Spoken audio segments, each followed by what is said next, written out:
now.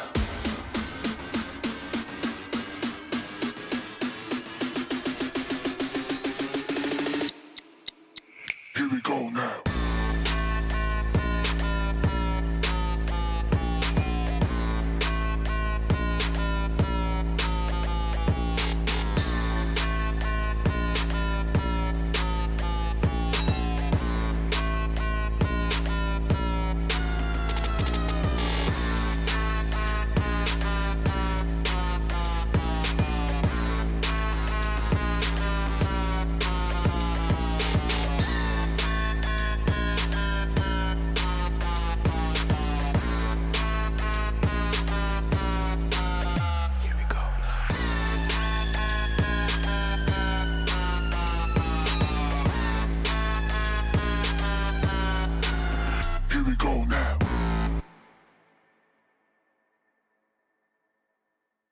Here we go now.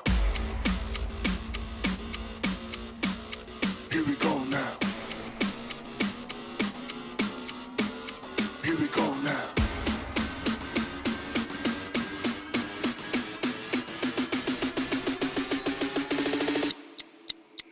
we go now.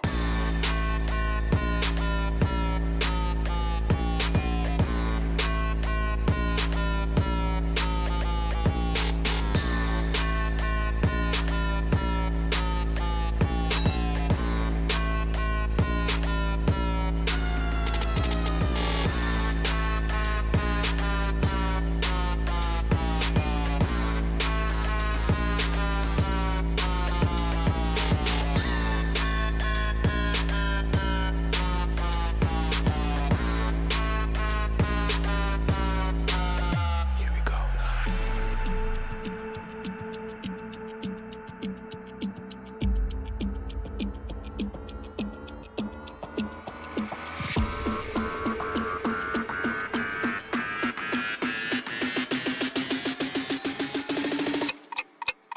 Here we go now.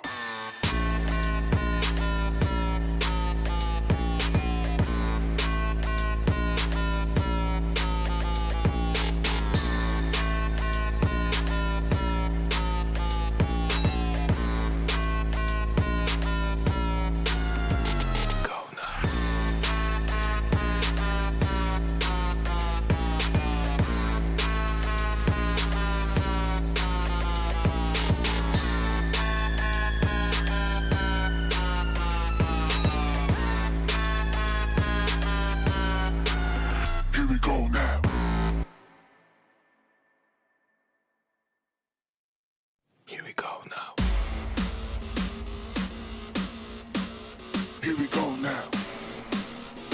Here we go now.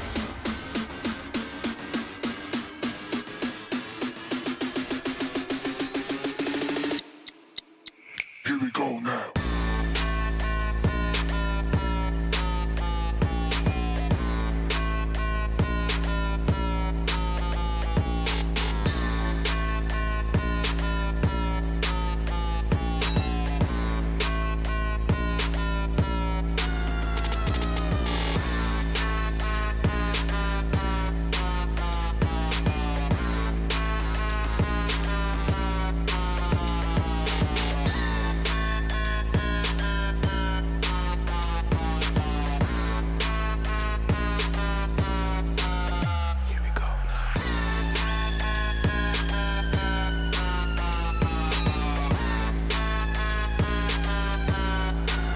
Here we go now.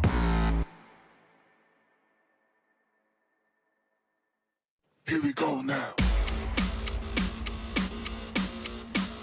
Here we go now. Here we go now.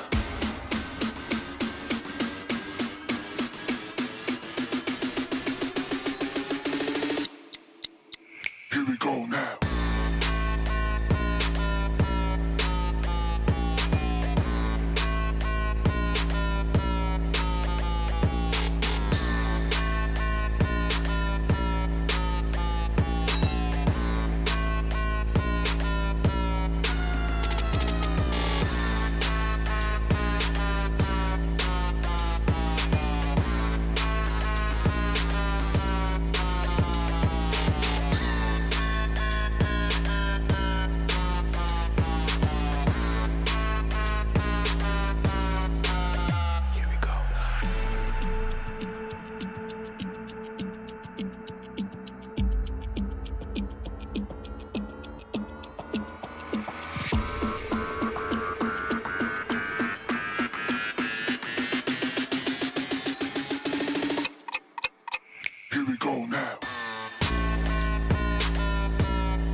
Here we go now.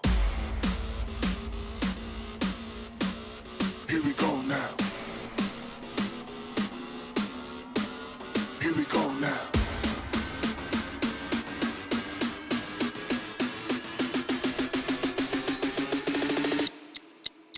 Here we go now.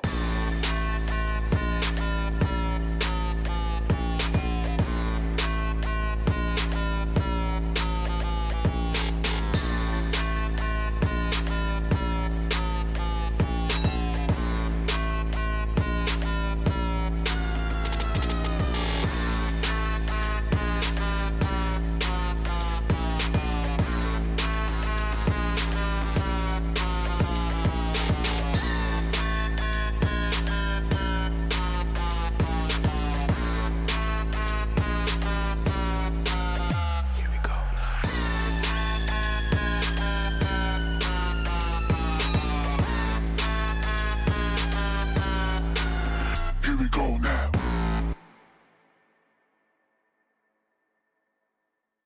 Here we go now.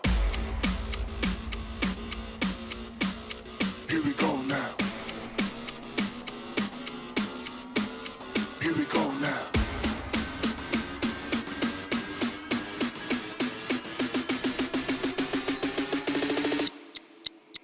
Here we go now.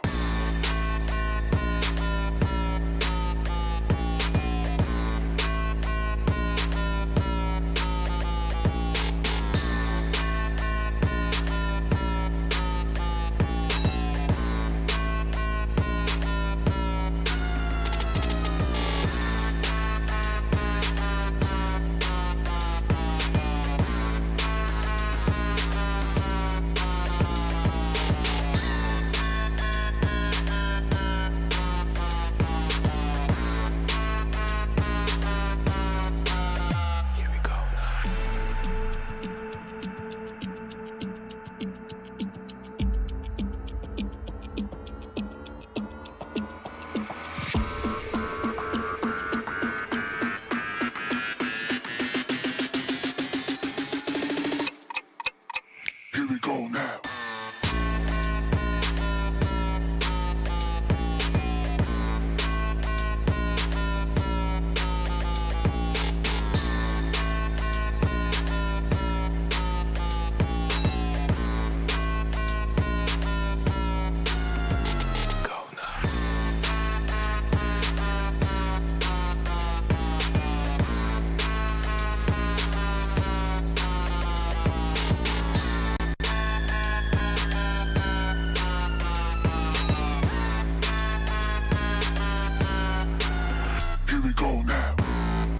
Here we go now. Here we go now. Here we go now. Here we go now.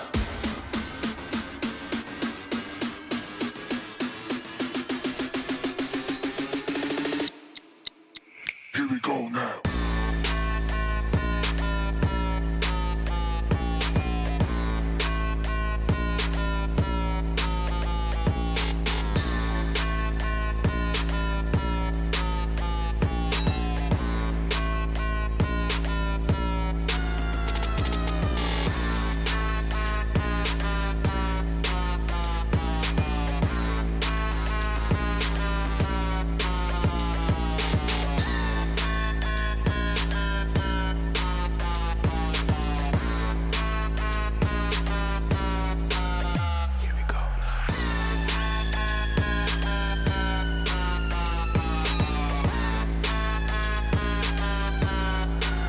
Here we go now.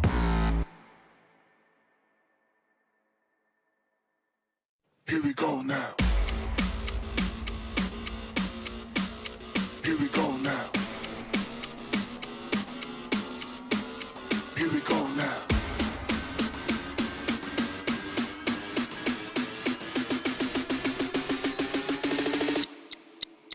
Here we go now.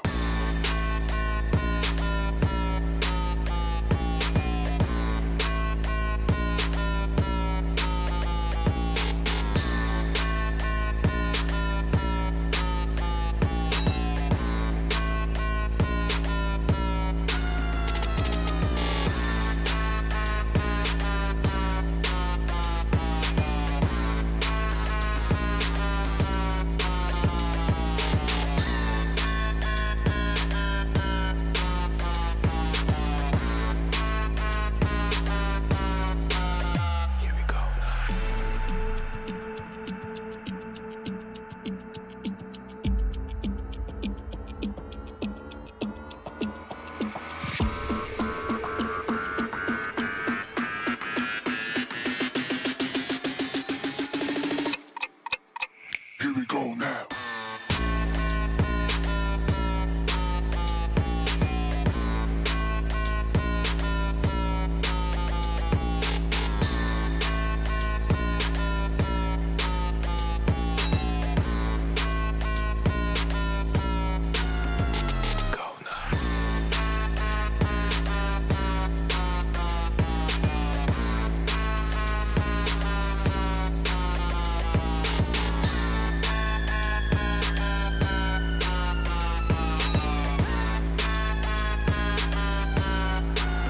Here we go now.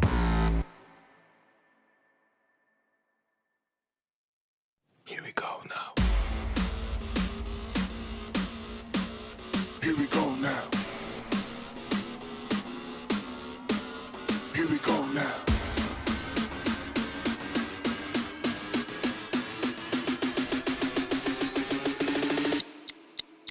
Here we go now.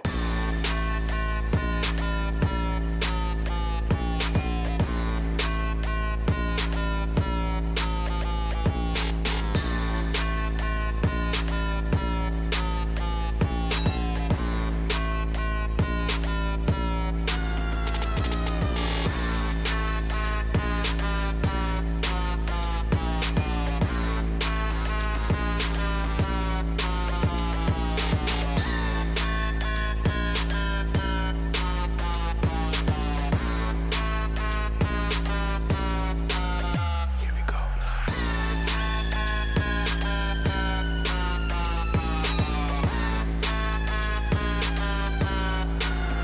we go now.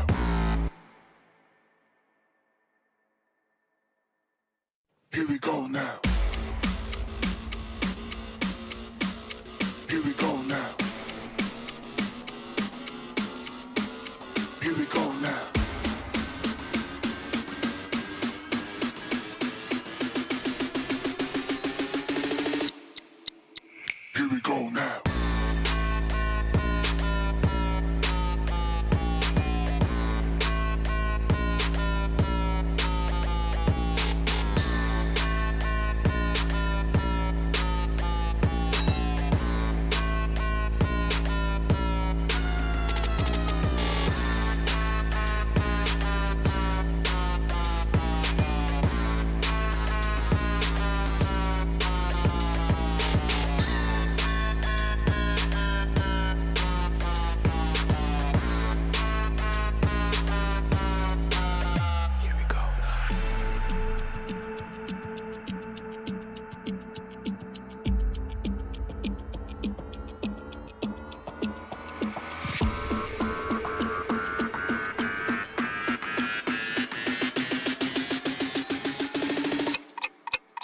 Here we go now.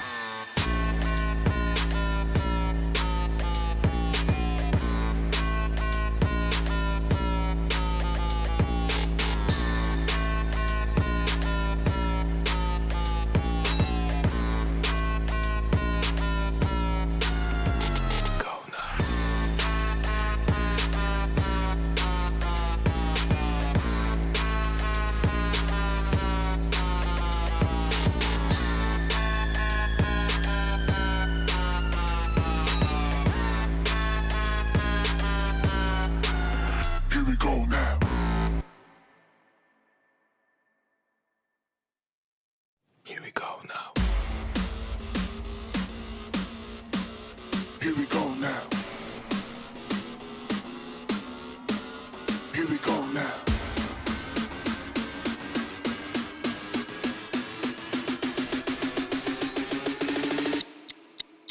Here we go now.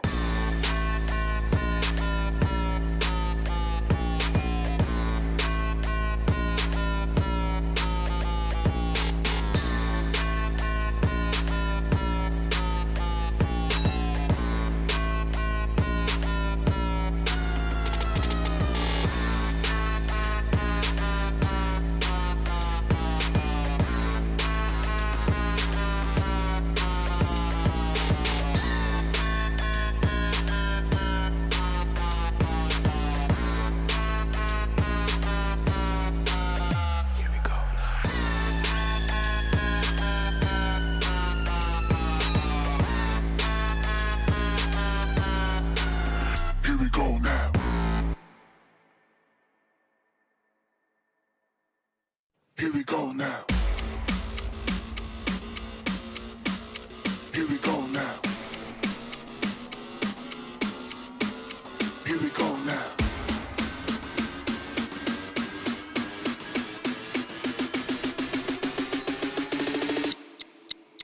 Here we go now.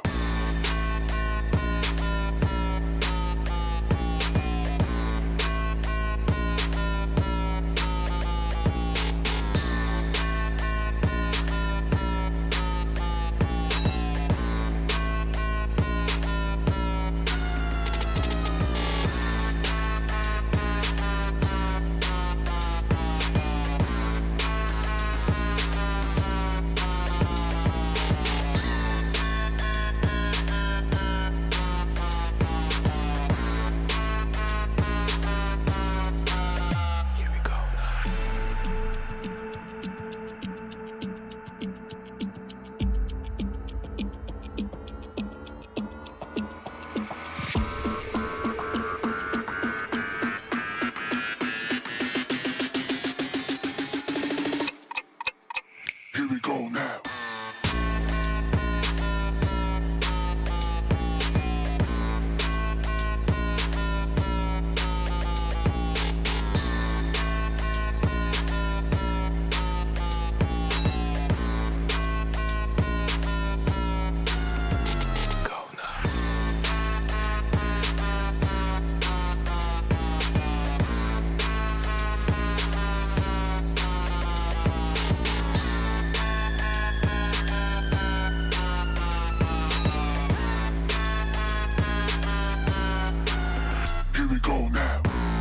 Here we go now. Here we go now. Here we go now. Here we go now.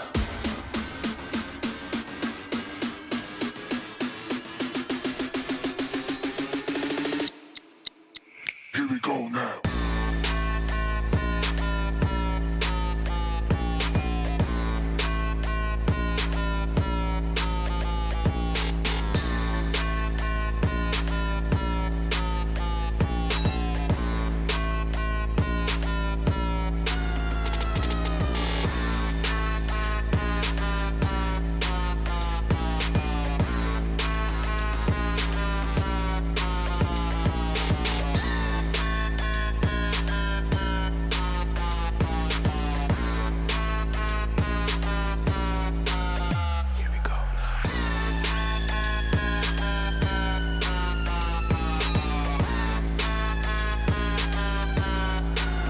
Here we go now.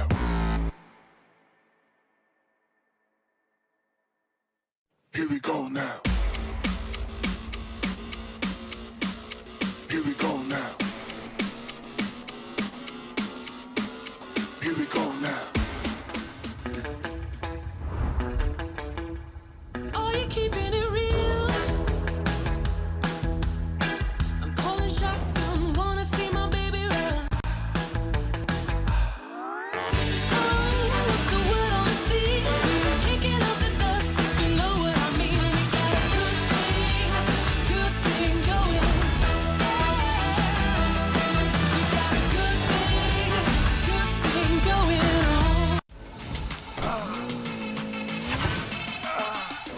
Make it clap.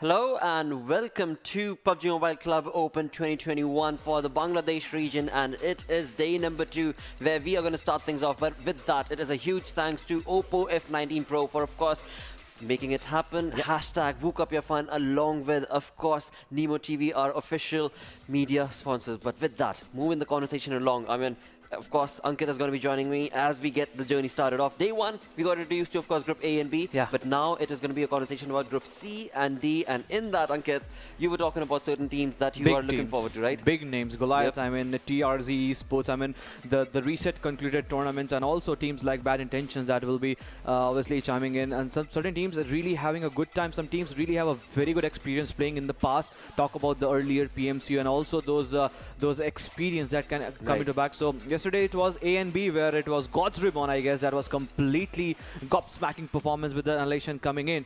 Today it is gonna be Group C and D, a lot of opportunity for each one of us, but we'll wait to see how all these things are gonna be panning out, because at the end of the day it is gonna be the PMCO, and it's a big opportunity for all the dark horses and all the teams and the players that want them to actually, because yesterday I remember you told that we want them to actually get highlighted at this stage. Oh yes, most certainly do. And for that, of course, the opportunities are going to be starting off. But with that, let's talk about the entire saga that is in front of us, where indeed we are in part of the semi-finals, where 32 teams are, of course, participating, that have been divided into 4 groups, A, B, C, and D. Yesterday, we got introduced to 2 groups, that was A and B, and now on day number 2 we move on to Group C and D, where of course the teams we shall of course be acquainted with in just a few more moments. But along with that, when it comes to the finals, 11 teams will be moving on forth, because we already do have 5 invited teams that are going to be participating in the finals, from Venom Legends to A1 Esports to XP Blood Legion to INES to Black Bulls. And of course,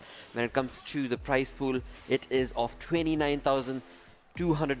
But apart from that, the major exciting part is the fact that the team that will be winning will of course get the money, but also will qualify for PMPL Season 4. Indeed it is. The caption that you get to see, the highlighted caption I should rather say, behind and below that $3,600, it is going to be the qualified for PMPL Season 4. I guess more than the prize pool, more than everything, each and every team must be eyeing upon this slot, and this is not going to be easy for all these players, as they have a lot of challenges. They have to really climb a big stage, a big mountain, and how are they going to be doing so?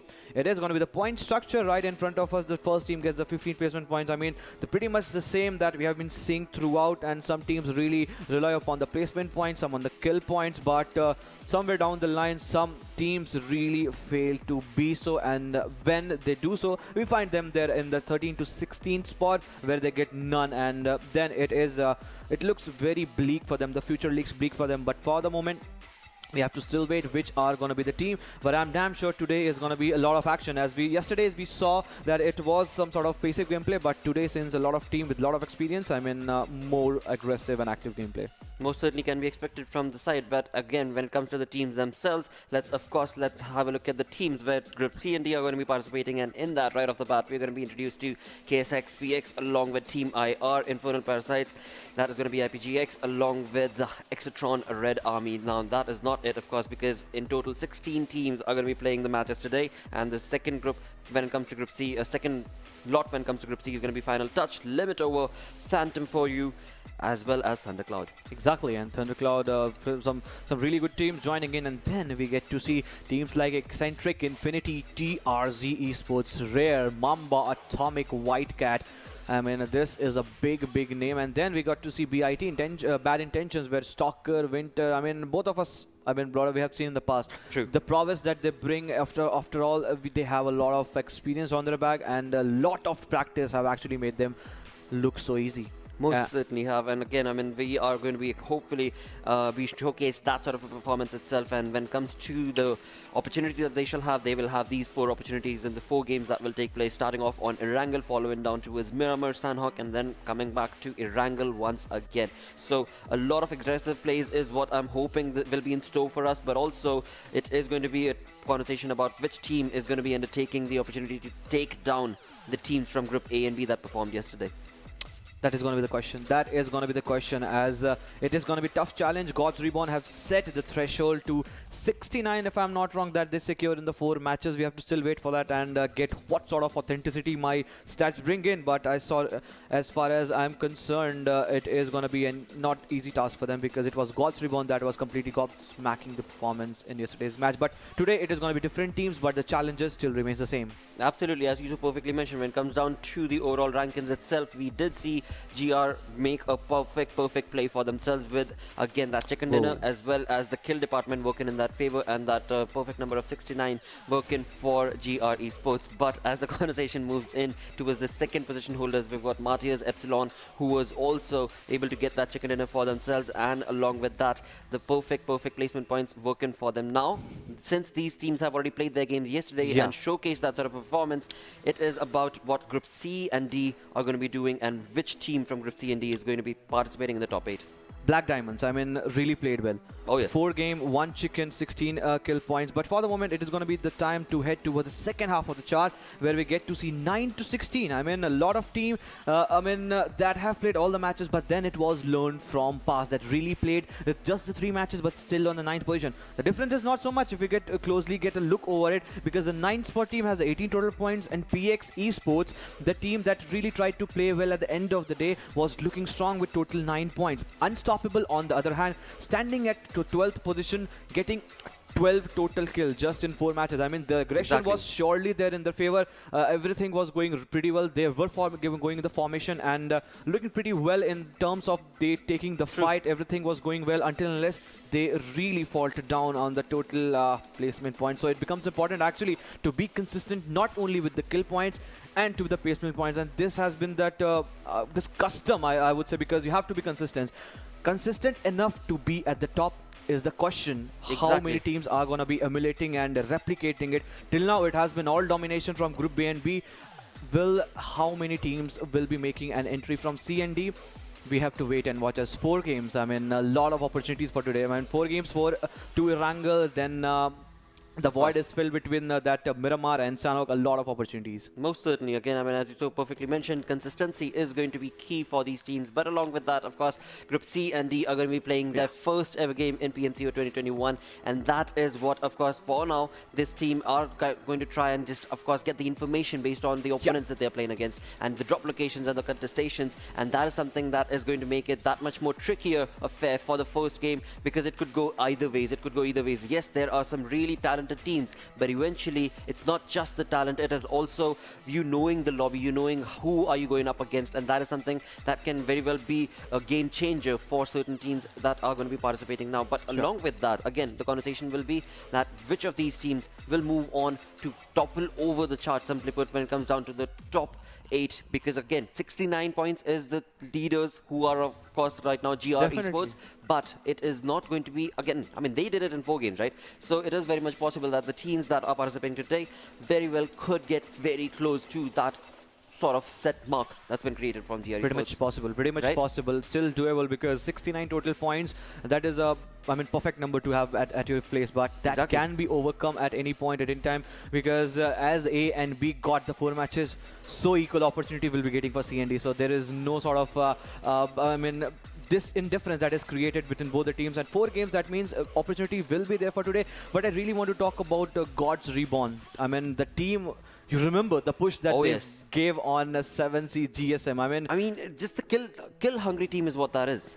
Every single time. Exactly. And in that match also, there was some sort of grenade that was lobbed spot on. That means that really blew off my mind. Not only mine, the opponent would have been completely surprised. And talking about that, it was Totter that got the 12 kills, 1700 damage sort of, and average survival was also good in terms of what they were able to secure. So will anyone would be there to actually topple them? Because at the end of the day, 4 games for them also. So a lot of things to talk about. The kill leaders, will they be able to do so? Or the total overall ranking for total matches. So we have to still wait and see, because as I mentioned, it is going to be TRZ Esports, the team that we have seen in the past. The recent concluded in the national championship, we have seen this team actually performing to this best, giving tough fight to big names such as A1 Esports, Venom Legends. They were kept on bay when TRZ Esports actually started performing. And since this team holds a lot of confidence, a lot of power, gunfight, talk about any sort of thing, Mamba also comes into fray. Oh yes, every single time when you talk about TR's Esports, Mamba Noob is certainly going to be a part of it. And again, I mean, this team has been participating in games since such a long time. They've gained the experience, they've been part of that momentum role, and now that momentum is most certainly favoring them in terms of their gameplay. But it is also going to be fact that when it comes to the lobby itself that has been created between Group C and D, will the lobby allow them to create that sort of a havoc and destructive sort of a play into this game that will be played, of course. To start things off, it will be on Erangel, and we are going to get started off with match number 1 any minute now, because after all, when it comes to the teams, they are prepped and ready, they are in the lobby, and I certainly do hope that you guys who are participating, hopefully in the chat, do not forget to showcase the love that all these teams so definitely do need. Now, in that, of course, when it comes down to predictions, right? I mean, as of now, it is absolutely up in the air. No idea what to anticipate from this lobby. But if you were to just pick one team that you would like to see get into the chicken dinner? Without any doubt, TR's Esports. Without any doubt, TR's Esports, because they have blown my mind in the past, and I'm really impressed. And once they get the prowess and the difficulties in this lobby, the impediments, how are they going to make of it? That is going to be the question of the hour. Absolutely. With that, let's jump right into match number 1 on Erangel, where we will be seeing the flight path come in onto our screens, where, of course, it is going to be starting things off from the southern side. That is going to be from the military base, going down towards Georgiopol, so mostly favoring towards the west. And it seems like the circle, when it comes to it, could very well throw a little bit of a curveball, because the flight path is favoring the west, but circle, I think, throwing the curveball will probably be drawn to the east, but we shall see what the case is going to be. For now, there are teams moving on down towards the military base itself. We've seen at least 2 teams who have gone on down towards the military base and are going to be getting themselves acclimated on towards that spot. But again, will that be a contestation? Will there be a fight that can be anticipated in the first few moments itself? That perhaps does not seem to be the case, as it seems like one team is going to be going on down towards the Novorupnoi altogether itself, and on the other side, when it comes to FC, they are going to be sticking to the military region itself.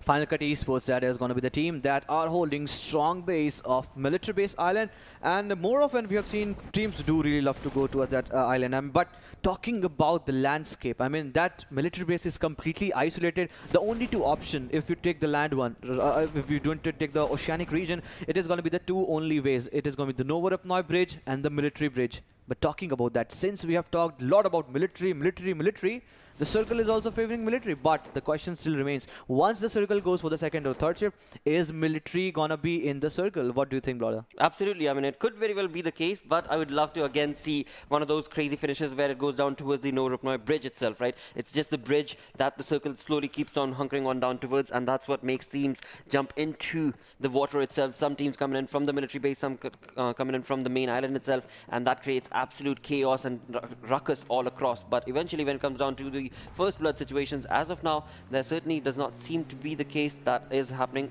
We are, of course, going to be joined in with Final Touch, who are in this lobby with only 3 players this time around. They don't have their 4th man, but eventually, when it comes to the play itself that they are creating, we are looking at them trying to get themselves into an acclimated compound. There is another team in the minimap that we can clearly see that's going to be following them, rushing them, and it seems like when it comes to the play style, for now, this team is going to be on the run. Final Touch certainly not yet able to get any loot segregated for themselves, and also we are, of course, introduced with the 2 lads. That's going to be Old Boy and his teammate, but where exactly is a Rebel? That's the question. That's mine question too. I was hovering my eyes towards that minimap on the right-hand side of a screen, but just saw that small little yellow marker, not even half of that yellow marker. And yep, there we go. The Bullard is stuck in that rock. He's trying to make a maneuver, and slowly and steadily he is coming close. He is coming close, but on the left-hand side, it is going to be one team that is pretty much close. Now the question remains, do they have any sort of gun? At least one player, if they do have, they will be taking the fight. But all of a sudden, the ruckus is being created. I mean, in yesterday's game also, right off the go, there was some sort of maneuver. There were commotion that was created in the game of Erangel itself when the match actually started. And since it is again Group C and D, and a lot of big names are joining in that do love to take the fight, this area of shelter where we just saw rotation was being noticed, and since Final Touch rotated one player's rotation, they knew that the team might go towards the area of Milta or maybe Milta Power save, so they will be taken care of. But sad state of affairs. Ouch moment indeed. Well, again, I mean, what a play. That was certainly not anticipated from the side of KSX's players. They're really good when it comes to the aggressive stance, but driving a car seems is a bit out of touch for the moment when it comes to the first game itself. But that does not really matter because all the players are looking absolutely comfortable as they get themselves busy with the first loot being set up for themselves. Ifty right here on our screens as of now. Again, when it comes to the teammates itself, they are in the vicinity, but they are going to be keeping it an open area for themselves. And again, when it comes to contestations, there was a moment where we could have seen some fights for the team of KSX, but eventually that is not the case. And again, just 4.5 minutes in for the moment, even though this is just the first game that these two groups are going to be playing in the PMCO, eventually it is a slow start as we are not looking at a lot of drop contestation, so to say, nor are there teams wanting to take on such early fights, nor are we actually seeing teams that are so close to each other to take on that fight. But we'll, of course, go back to the map and have a look at that because it seemed like since so many teams have moved on towards the western front itself, as they make that rotation in towards the circle, that is when things are going to get trickier. Exactly, I would too love to see if the observers are listening to us, please show us the map, how the teams are actually rotating towards and how will they get to see how the things are actually panning out. But one thing is for sure that KSX, since they are in the area of Milta, even if the circle goes for the wildest shift, those rarest shift on the military base, this is one of the team that will be getting a better hand. They will be quick on their toes and they need not to make, not to worry about, if I have to just say precisely, and then they will have a very good time. But for the moment, it is going to be Fallen 5 Esports. The lads are moving slowly and steadily. Daddy, it is the one on our TV screen, and he was just trying to rule out the matches. For the moment, it is again going to be Daddy just finding his 3 teammates in the closer by vicinity. They are looting the area, but that is going to be enough or not, because these actually isolated compounds don't offer you a large amount of loots. But since all these teams are segregated with the drop loots, I mean, no drop clash that we got to see, since the flight path is eventually not favoring the team going towards the eastern side, still no drop clash, no vehicles run over. And this is something that really haunts me, because I want those early clashes, I want those early bloods being brought down. One team maybe just shattering down, 1v3, 1v2, anything going to that. But all of a sudden it is seeming that Bad Intentions is pretty much in close vicinity, where the players that we just saw a moment ago were on our TV screen on to the other hand side. Most certainly, and it is gonna be Rex and Puchinki. Absolutely, and as the conversation moves on, we are being reduced with all of these teams one by one as they are busy trying to get their loot set up for themselves, and that is looking absolutely favorable for them. And as perfectly was mentioned by Ankit, it seemed like Bad Intentions were pretty close to the players of Fallen 5. Eventually, they will most certainly be trying to perhaps not take a fight for the moment. We shall come back to that if that will be the case. But once again, I mean, when it comes to Phantom Esports or IPGX for that matter, I mean, these teams, they do know how to play the game. They do have the skill. They do know how to converse when it comes to those fights and what fights to take, what fights not to be a part of. And it seems like IPGX have already got a little bit of damage on those players, and with that, the map is of course being brought on. That will give us an indication as to where the teams are. IPGX of course moving on down towards the Georgia pool itself, and on top of them is of course going to be another team that is making a late rotation. Yeah, indeed, it is. It is going to be of a limit over that is coming in from the northern side, and it is going to be a long pursuit. And they have a plethora of option. They can go towards the Eastern Poliana region, but that is going to be the extended one. The shorter one is going to be the 2 option. Either they come straight into that main island to the area of those Rozok bridge, or from the area that is closer, the bridge that is closer towards the area of the Georgia pool. Eventually you get a lot of bridges that connects the northern island. That's not an island, but still separated with that small little stream that width is not so much, but still they can do so. But some teams are also from that northern extreme ends, from the area of Severny. It is going to be of eccentric Infinity that is slowly and steadily coming in, but till now it is gonna be, my eyes will be getting closer and closer where the players of KS, obviously the Axe teams, are actually positioned, because they have a good chance in this match to actually capitalize upon to that, because in these sort of circles, the circle either tends to go towards the western side. If that happens, X will be getting a power of it. And talking about power, how much powerful this Tesla looks. That beautiful pink skin car, I mean, that looks gobsmackingly fantastic. I mean, that's just so beautiful to watch. The sight was so beautiful. But for the moment, it is going to be Final Cut Esports that is slowly and steadily making a headway towards that Novorupnoi bridge, where they might find the challenge of one team that is in the closer vicinity. It is going to be Dipto that has spotted that US, and as soon as he spotted down, he will be getting and passing the info to the rest of the teammates. Using this dip can be a good option, but it is going to be one team that is pretty much close towards them. We have to still wait for that, how the fight is going to be panning out, but the circle has gone for a shift. Well, the circle certainly shifting away from the comfort of KSX for the moment as they find themselves to the edge. But then again, when it comes to the rotations, this is where we can clearly see from the side of the military base, teams are going to be making that zone rotation. That's going to be Final Cut right there. And as they do so, they could very well be gate kept perhaps from the bridge camp area. But for now, it does not really seem like that will be the case for the team of FC basically. Indeed, it is.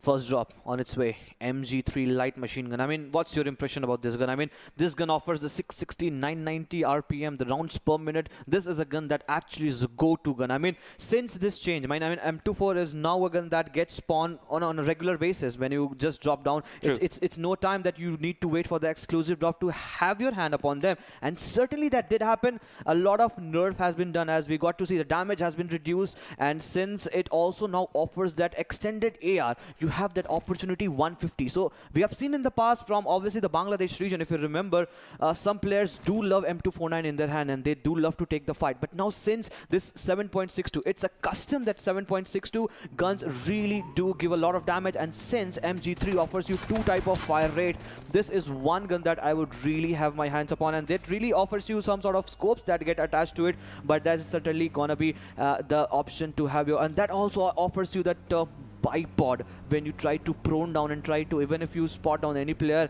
it is also a good option. But I would love to see, till now in this PMCO, in this Bangladesh region, we have yet to reveal how the guns actually come into play, what sort of gameplay the players like to do. Is it the close range where they find it useful, or close to mid-range? But talking about this, it is going to be Team IR that is pretty much close towards where one team that is in the ping marker, but once they are moving towards some other direction, the players are changing the seat, but it is looking pretty much dicey for the moment. Well, they did make that rotation for themselves, but eventually they find it pretty cumbersome because they find themselves at the edge, and that is perhaps maybe what they actually wanted to do as well, based on the circle and how the circle has been shifted. But along with that, they are going to be in the vicinity of K6 Axe as well, and in doing so, IR certainly were able to bring down a little bit of a damage and knock to the other team that was, of course, rushing them as they made that rotation. But eventually, a kill was not confirmed for the side. For now, of course, as they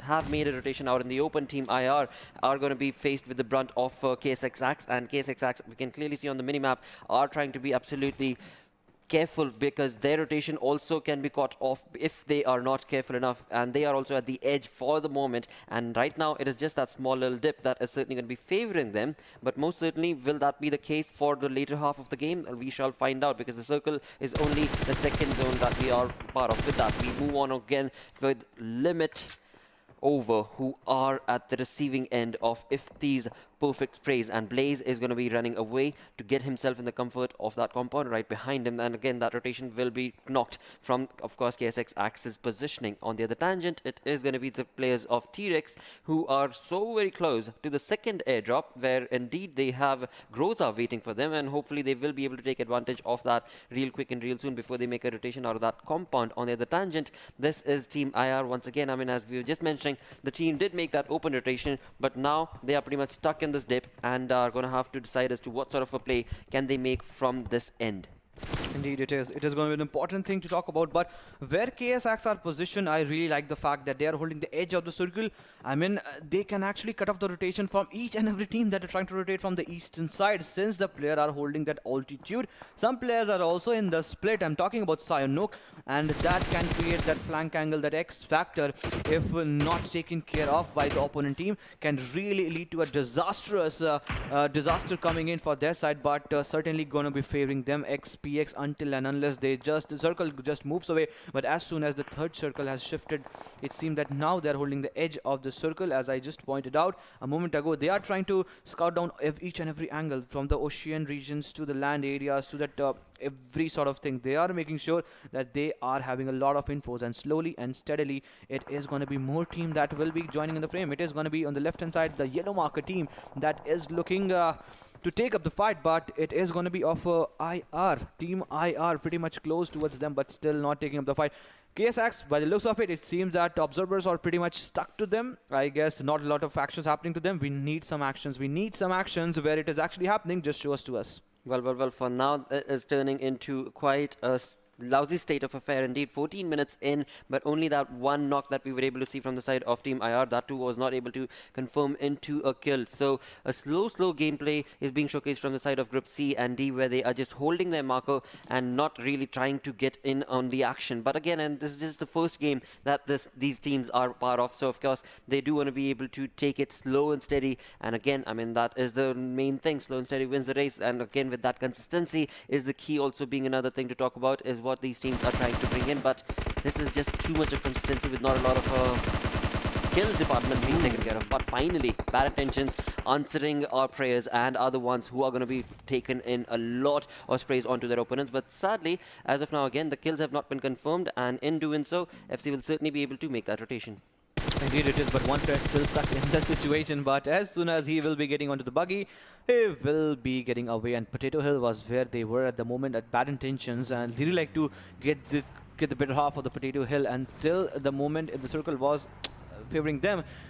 They were lacking to find themselves in this situation, but as soon as the circle shifted away, each and every team which I remember just finding themselves in a stabilized position. All these, we just got to see TRZ's position. I mean, TRZ's, if one more circle goes into the lap, I mean, they can really have a good powering performance from their side. And also it is going to be IPG. So two teams, I mean, both the greens, one with a different shade, are really looking pretty strong at the moment. But sadly, it is going to be TRZ that will not getting even the edge of the circle, as they now try to make an entry into the circle. But from where they're making an entry, there is going to be a steep down from where, from the looks of it, it seems that no other team is actually positioned, but they really need to take care of. But the question still remains, Blotter.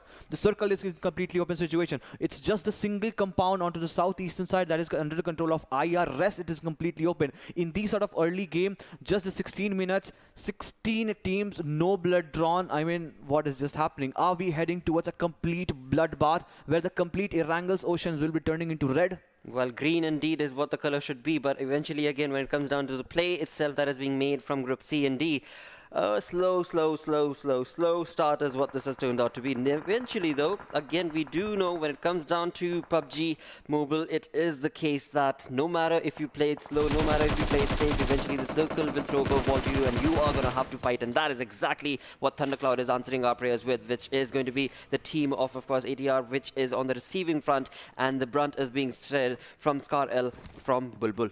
Exactly, it is going to be the Thundercloud that is thundering from that sky range area, and Bulbul brought the knock, but it seems that the player might be going for the push, might be not. We have to still wait for that, but Rex brings one more knock. The kill is not yet done. The kill is still not there. The blood is still not being brought down, as the player are now slowly and steadily going towards their own rotation. Buggy versus Buggy clash. The player tried to take them down, but it was Bulbul that received a lot of shots, just surviving on 20 HP, and some other players from the backhand side are also coming in. 200 meter, it is not going to be an easy task because one of the team was actually getting a better half of that altitude, but all of a sudden now the fight will be panning out. This was bound to happen. I mean, the smaller the zone gets, the intensity of the fight gets much and more intense. At most certain does, and with that, of course, Fire and Cuts player also losing their life with the only two players surviving on the other dimension. When it comes down to Bad Intentions, they were taken on a onslaught against the players of KSX as they tried to make that rotation, and eventually Thundercloud is being the first team that has been sent back into the lobby with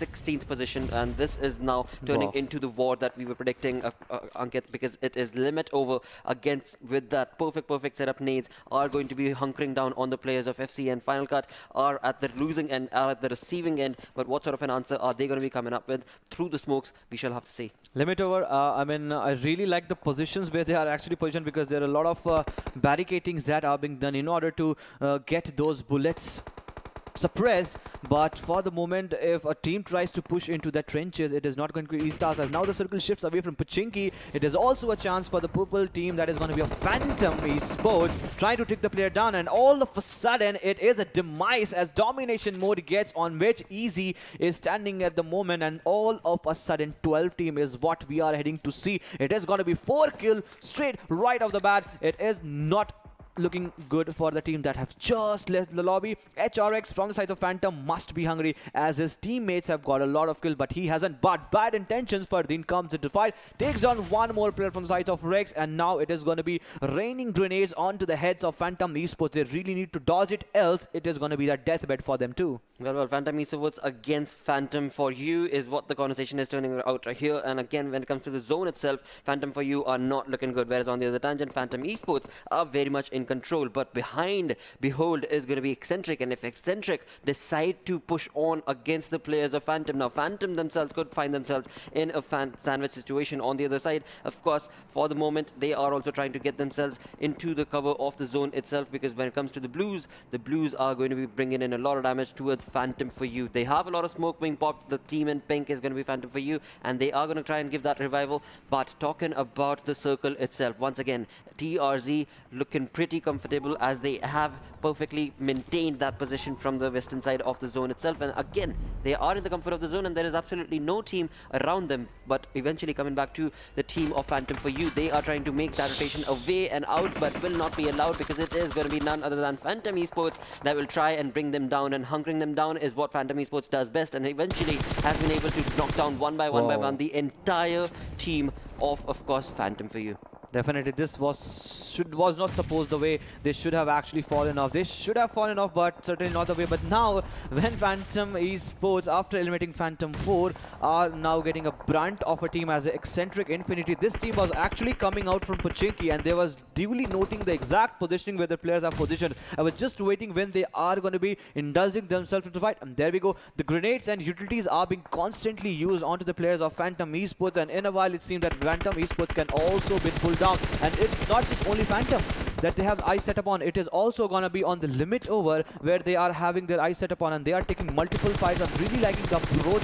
They are just have 1 kills, but if they get better half of a lot of team, they have some utilities. They have a lot of tractors and a lot of cars that they can burst and get cover of it. If one more zone onto them, or maybe 50 to 60 meters away from them, this can be certainly the game. But Infernal Parasites GX, that is going to be the IPG, also looking pretty strong at the moment, with Shadu, Dictator, Mahfouz and Cynics getting 3 kills all in all for together in its own way.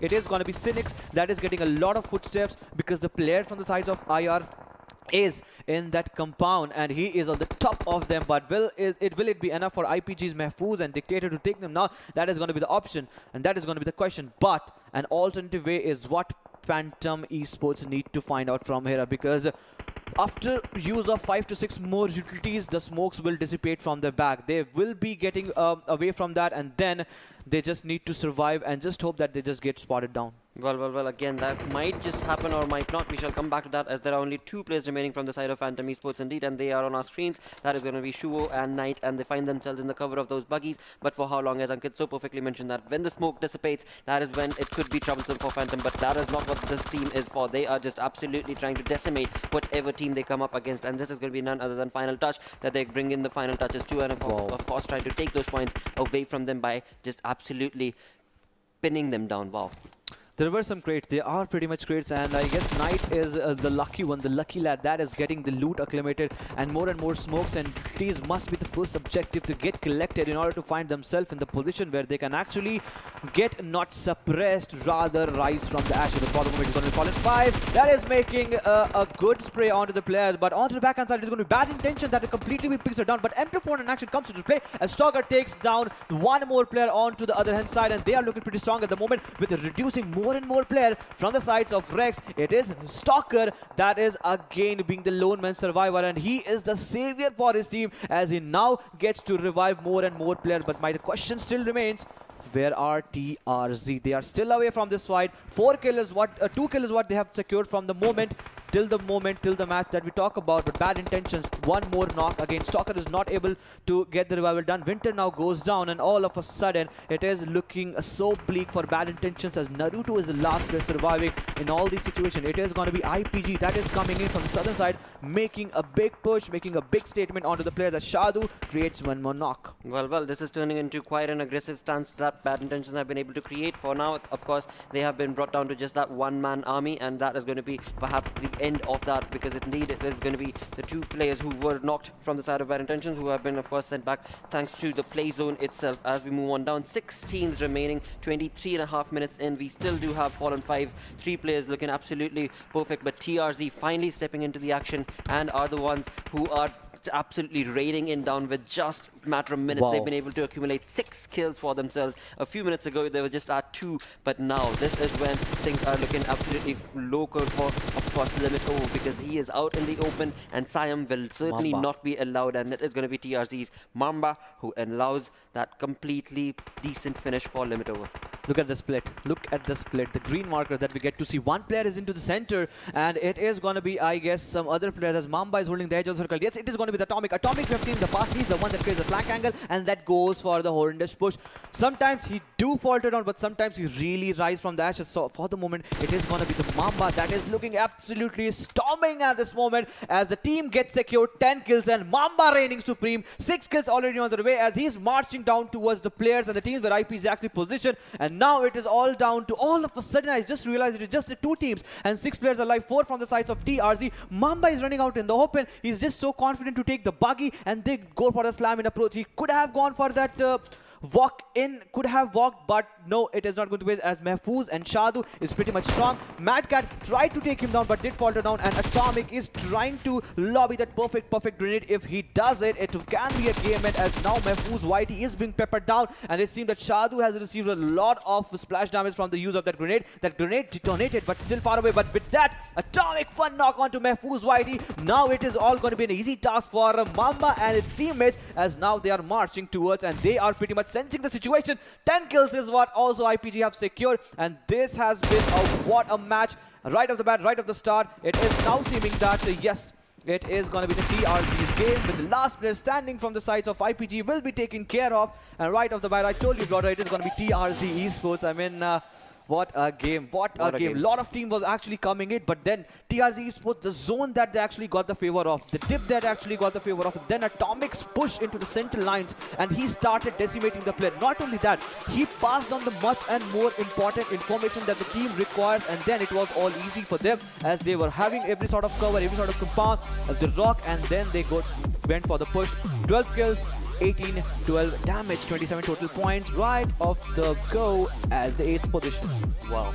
I mean, wow, what a play indeed. It was a slow start from all of these teams, but eventually, as the circle kept on pushing these teams together against each other, it was finally in the final moments that TRZ just completely decimated the entirety of the lobby. And along with that, of course, we did see IPG also taken a lot of wonderful moments for themselves. And not only IPG, of course, there was Bad Intentions as well, who were taking on quite a lot of wonderful fights. So an interesting play being showcased from these teams. But again, I mean, that was forced. It almost was forced because of the circle. Had the teams been allowed to take a much more passive approach, I think they would have, because of the way that they played in the first, 16, 18 minutes of the game? Indeed it is. Pretty I much? mean, yep. Wow. You remember that 16, 17 minutes clock ticking, but Exactly. the kill number still is on the passive side. That is just not reducing, not changing. I mean, what a game it was. But then down the line, since the circle just shifted away from Pochinki, the fight started happening. Hopefully that story does not remain the same as we move on along towards the next games. But eventually, it is of course going to be based on them and how they play their games. But whatever games that they are playing are working, because IPG walking away with 10 kills. I mean, right now we did see, of course, this team of Mamba, TRZ Esports, with 12 kills, getting themselves in just one game all the way into the top 8 situation. So MVPs being created all across the board. But when it comes to this game's MVP, the most valuable player, I mean, I think it has to be Mamba Noob. I mean, the way he was playing, what the team was looking at, I think 6 kills or something of that sort. Yep. And then as soon as he moved on towards the player itself, Mamba, he himself was had at five. 5 kills, Yep, right? yep, So, yep, I mean, a bonkers play is what has been showcased from the side of TRZ Esports. But we shall wait to see what the entire stats are going to be bringing to the table. But again, I mean, boy, this was Yes. not anticipated. I mean, I am still just absolutely speechless to talk about. With that, let's talk about the MVP, of course. Let's bring up the MVP and have a look at what player will You it have be. it. You have it, Blotter. Yep, you it have is. it. You have it. It is Mamba, and 7 kills is what we was able to get with 652 damage, and along with that also 2 assists. So Yeah. amazing, phenomenal play. And this is when we actually moved on with the 5th circle, and TRZ were only sitting at 2 kills. That was the point when Bad Intentions were looking absolutely supreme. That was the point when IPGX were looking absolutely in control of the contestations. But as soon as we move away from that 5th zone, that is when things absolutely turned away from the likes, and it was TRZ Esports that completely annihilated the play for the entire lobby. Indeed it is. Didn't give a lot of opportunity for others to actually shine upon. IPG was just hunkered down to the extreme corner, and they didn't really have any other option than to just fall down. But for the moment, it is going to be top players list where we got to see a lot of IPG's player. It is going to be Mahfouz, it is going to be Shadu with a lot of damage and a lot of kills into the favor, and also Bad Intentions Naruto. That was the last player surviving that the onslaught that came in. Eventually, he went down as soon as the players started pinning him down, but till the moment he went down, it was 611 damage that he secured. 4 kills is what he's standing at the moment. A lot of team actually chiming in, and also Fardeen. So the team that has played absolutely well, impeccably well, have now also chimed upon. So not much of changing is what I see. Absolutely, and that is just the way that this game has turned out to be. There's been quite a lot of stats that are being showcased right here from the TRZ. Mamba taking on the highest kill, Mad Cat taking the longest distance, Atomic making the maximum assists. With that, highest damage was in favor of Fardeen, and of course when it comes down to the most utilities, this is another turn of events where of course Sedative was able to Nice. bring in a lot of plays for himself. But will this be the gameplay that will be showcased as the day progresses on along? I mean, I honestly do not want to see this sort of a bonkers play, because TRZ Esports walking away with 12 kills, Infernal Parasites walking away with 10 kills. I mean, the way the group played, Group C and D, it seems like so many of these teams are actually going to be toppling over Group A and B. Exactly. That is certainly going to be there. 27 points. I mean, if you try to minus 69 by 27, it is going to be somewhere down to 52 points maybe, and no, 42 points maybe. And then it is an easy task for especially TRZ Sports 3 match, 42 points. It's an easy, I would say, with the momentum and with the leap that they have started, it's seemingly likely to look that they might look that 69 point dwarf, but we have to still wait for that, as Eccentric Infinity also had a very good total placement points, but just the 2 kills. But sad thing to actually see. I mean, more often it happens on the second half of the chart. We get to see Final Cut Esports getting eliminated the early stage of the game. It was KSX. You remember that flank angle that they created Exactly. near the shorelines, but that really didn't help them. Not even in kill points, not even in placement points, because they were hoping. I mean, there is nothing wrong that they do, because these sort of circles tended to go away in that same position where they were actually positioned, but this time it was not the case. Exactly, that is so true indeed. I mean, Unfortunate. it was an anticipatory move from the side of KSXX, but eventually it did not favor them. Nevertheless, I mean, of course, this was just game number 1. We've still got 3 games remaining, and hopefully with that, the things are going to change and the progression will be made for them. With that, let's also have a look at the Oppo F19 Pro moments that will be showcasing the highlights of all the wonderful fights that took place. And it was, well, pretty much the 17th minute marker that the teams finally started jumping into the fights, and this is when KSXX almost lost the cause, and it was Phantom for You who tried to make that rotation, but Phantom Esports stopped them in their tracks. And I mean, again, it was so much of a forced fight for so many of these teams, and that is something that, of course, no team wants to be a part of, but eventually that was what they brought on to themselves by not taking the fights eventually. Indeed it is. I mean, 100% agreeing with you with the fact that the circle, the way it tended to go away, most of the teams was just waiting to come towards the shoreline area, towards that Novorupnoy Bridge, those churches, those compounds, but this was not the case. This circle is certainly not only surprising us, but also taking each and every player by surprise. And then it was all easy for TRZ. Eslone instantly, the player was going in. Atomic was also not stopping with the action in the last part of the game with M249. And with this, we head towards overall ranking, where right off the go, we get to see TRZ Esports one game, 12 total kills and 15 total points, makes a total of 27. And I'm just waiting when they just storm into that Miramar, what sort of dust, what sort of havoc they create. Absolutely.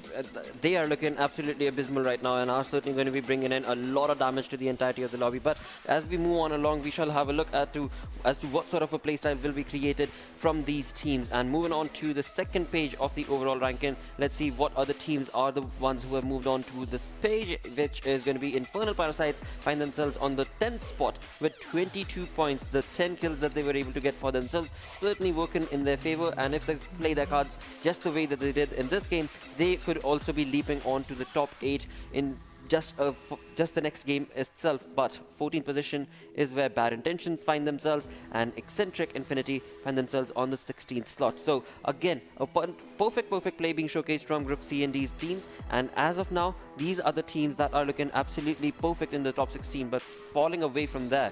This is where anything can happen from one game to the other, because the points are going to be so very close. Fallen 5 are sitting at the 17th position with 11 points, but another thing is going to be that the teams that are surrounding them are all sitting at 11 points as well. And so again, just 1 more point, 2 more points, and this team can move on to the second page of the leaderboard.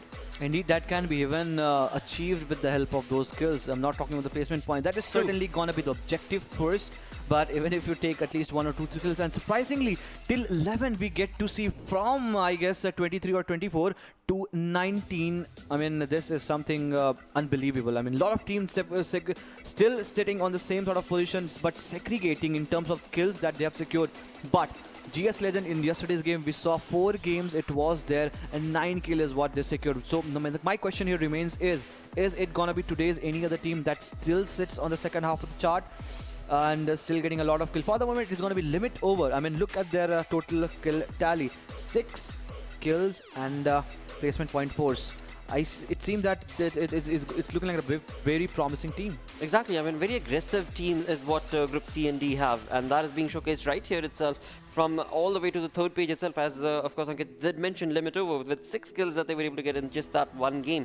So if they continue to play like that, so many of these teams from Group C and D are going to be jumping into the top 8 itself by the end of the day. But at least that is what I'm hoping for, that we'll see. On the other tangent, talk about bad starts. KSX did not have a decent outing in this first game.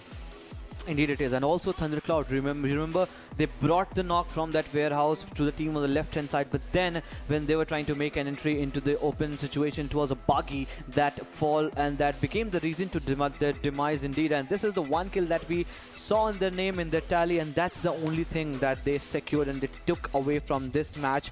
But it was also not a start that Zap Canavar was actually looking for, because just the 2 total points equally shared in placement and equally shared in kills, making a total of just the 2 easy matches that you can actually make and the team make. And because of that, some teams really did falter down, but still it is gonna be the 3 games left for the day. Exactly. We've got Miramar, then Sanhok, and then finally we'll come back to Erangel. But right now, starting off the day, it was absolutely wonderful turnover for the first game. And indeed, I mean, again, it is looking like a destructive performance is what we can anticipate from these matches that are remaining, because one game you walk away with 12 kills, another team walking away with 10 kills, another team walking away with 8 kills. That is just absolutely abysmal to be able to think about. But that is what is being showcased, and with that, it is going to be just a few moments before we jump into, of course, the next game itself. And the next game is going to be, of course, on Miramar. So if, again, that's the reason, that's what I was dreading.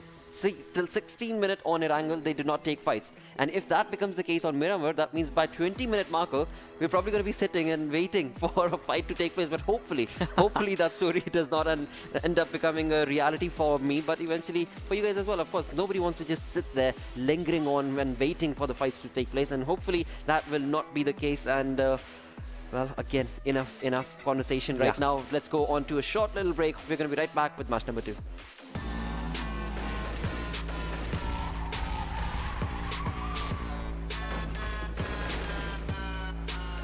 Here we go now.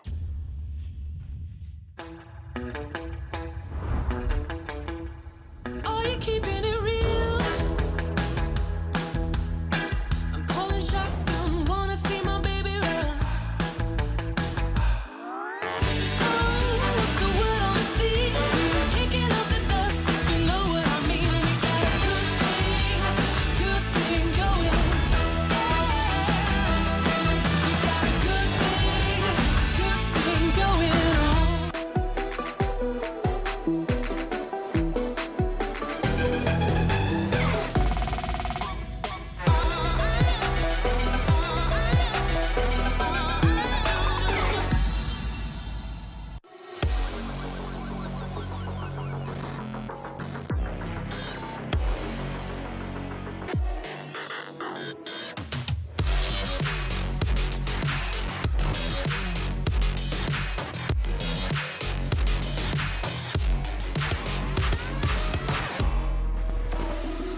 Hello and welcome once again to PUBG Mobile Club Open 2021 Bangladesh region. All thanks to Oppo F19 Pro. We are on day number 2 being introduced to Group C and D, where they started off an aggressive stance is what they've been able to take. As of now, of course, TRZ Esports finding themselves in the top 8 with just one game that they have played, 12 kills. Phenomenal play across the board. But now, as we jump on into the next game, Miramar, again, I'm just hopeful that what they showcased in the first game does not end up taking place now, because otherwise we're just going to be sitting here just waiting for fights to take place. And yeah, I do not want to talk, please. The custom says Miramar has to be on a passive side, and 16 to 18 minutes on an average, it's where we get to see the fights actually erupting, and with the momentum, with the prowess that the teams are coming in, with the intention with the teams are coming in, it's really tough to predict when the fight is will be erupting.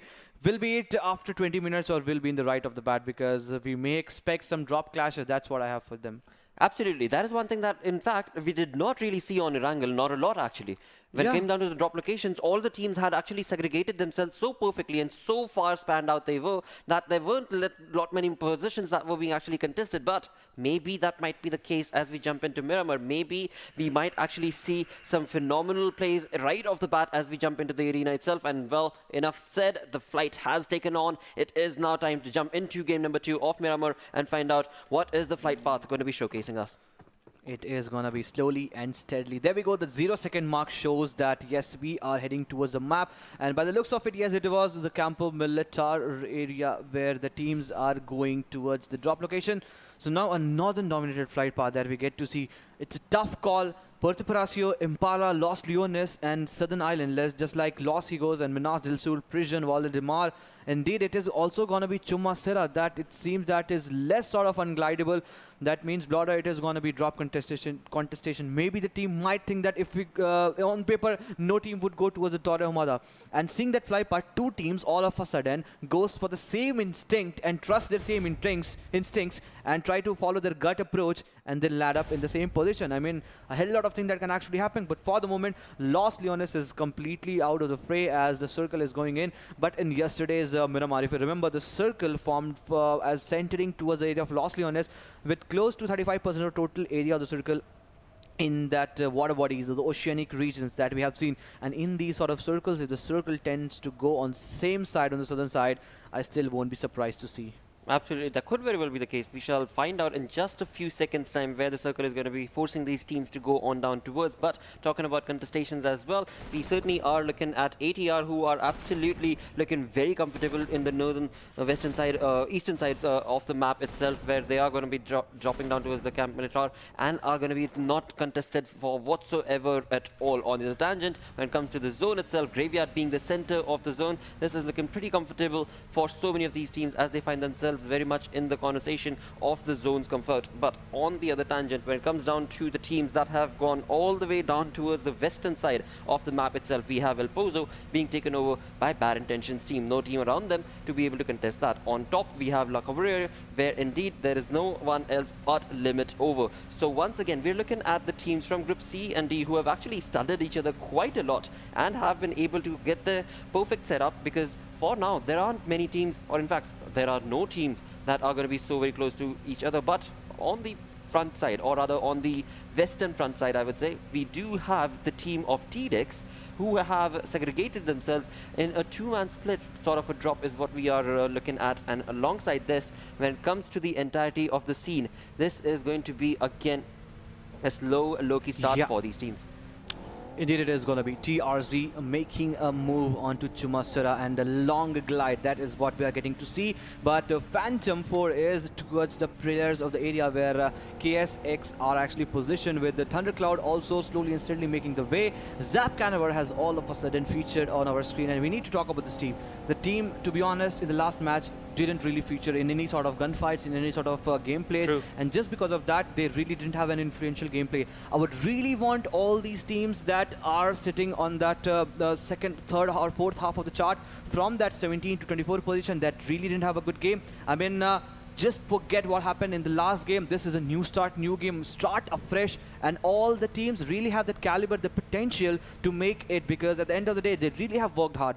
All these qualified teams, they really have worked hard, and I guess if they all miss this opportunity, it will be something that they would repenting later. So why not to start performing then to repent later? It is another thing, if we just talk about that, because at the end of the day, you really need to fight hard. You really need to fight hard in order to not let your fort bring breach. And talking about that, it is going to be again eccentric Infinity. The teams, the players are on a move. Alcoholic is looking pretty much boozed up at this moment, as he is slowly and steadily moving closer towards his buggy and all, and the players are looking to segregate their loot. For the moment, it is going to be, it seems that El Azhar, where they are pretty much in the same position, where the compounds actually looks to me and gives a reminiscent that they are positioned in the same city, and they are sitting in the circle. Eccentric Loki, I mean, we have seen some sort of good performance. The teams dropped down to the area of El Hazard, but surprised to see, even if the drop locations was not pretty much accessible for the teams that love to go towards the southern side,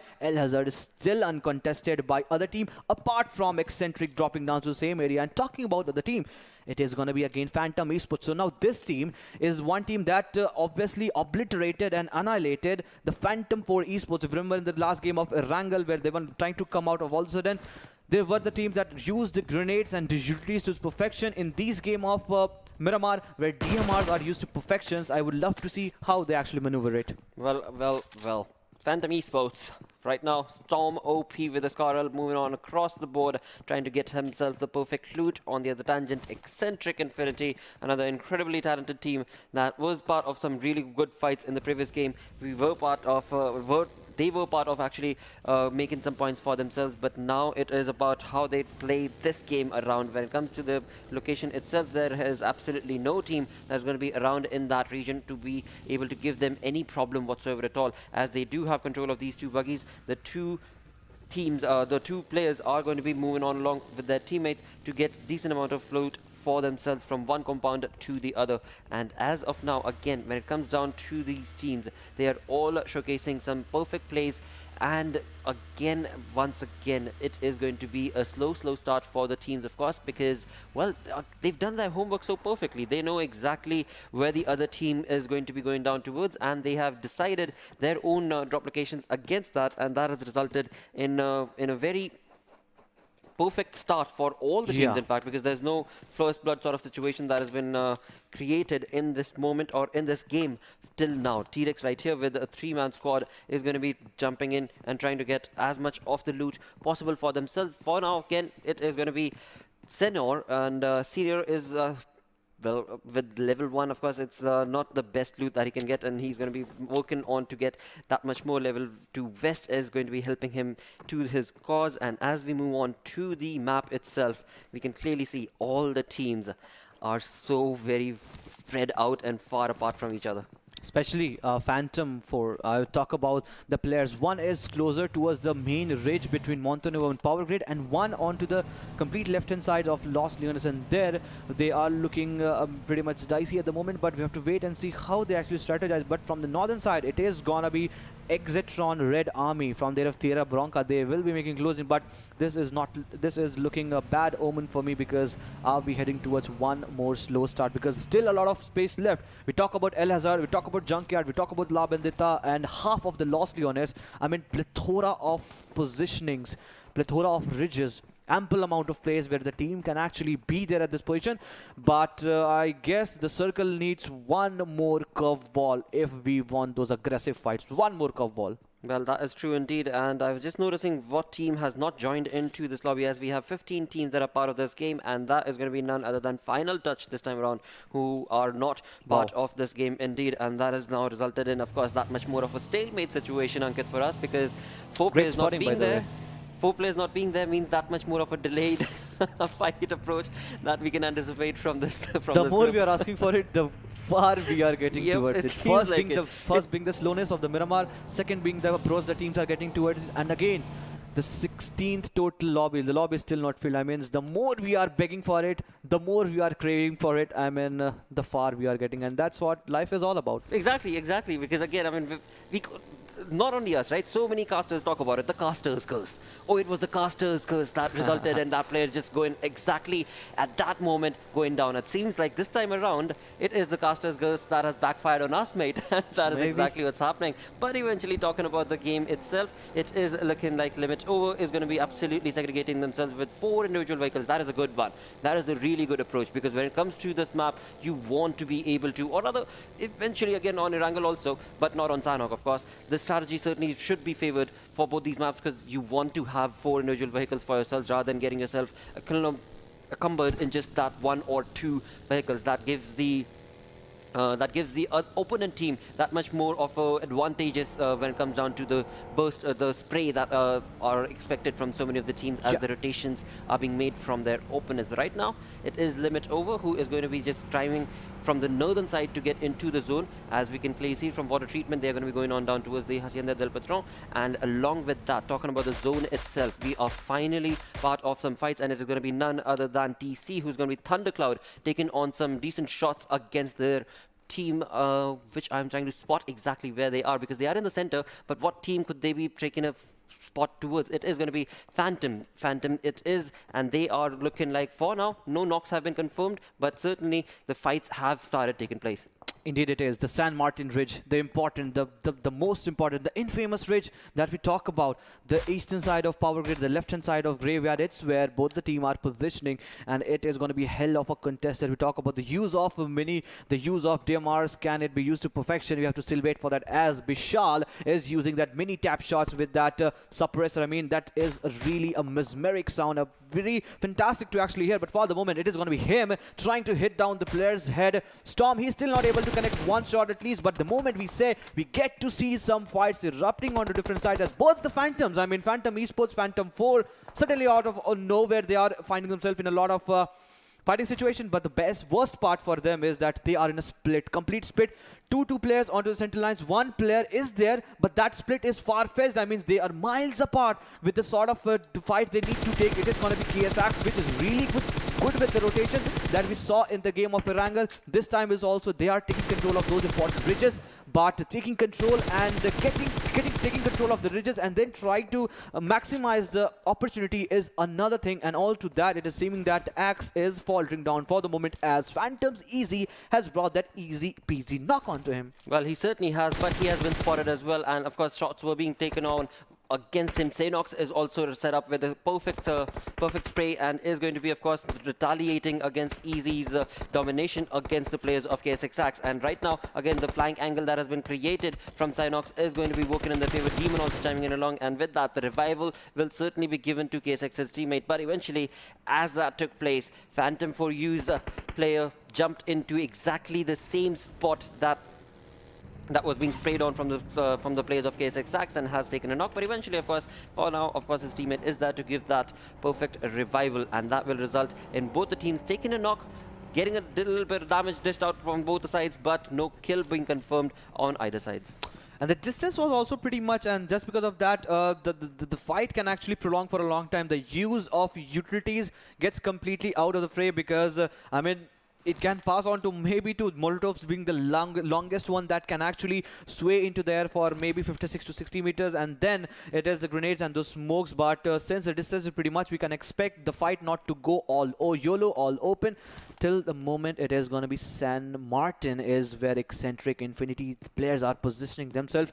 They know they are hearing the sound cues, because it's the San Martin where we got to see the other two teams that were on the southern side where they were taking the fight. But for the moment, it is time for the circle shift. Where do you think so? Maybe this time again on the eastern side where nobody is there. Minas, La Bendita, I would love to see that great circle where there is a lot of different 360 angle degrees surrounded by those ridges, and no other team would love to be in that pit.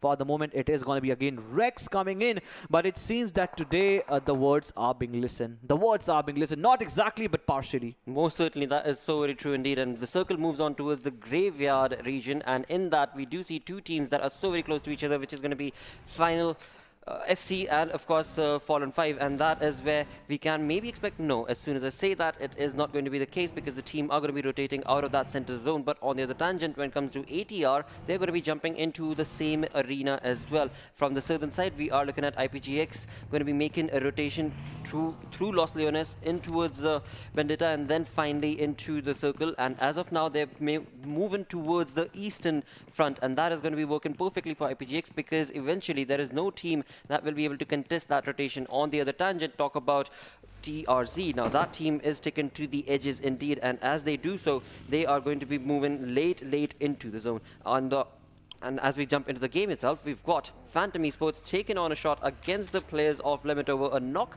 has been confirmed, but a kill is yet to be derived. As that knock has been confirmed, the team will be pushing on along to take a fight to the players of Limit Over. And Limit Over's Blaze running was caught, and that flank angle that he was hoping to create has been lost cause, and eventually it is going to be Phantom Esports that will be perfectly nade parading the entirety of Limit Over. For the moment, it is looking like Limit Over's game is not looking too good because one after the other, Sam has been brought down, Knight has confirmed that kill as well, Igniter is on top with not a lot of HP, and this has resulted in Phantom Esports' player Shuvo with a little bit of a knock off himself, but eventually when it comes to Limit Over, that team is going to have to fall back.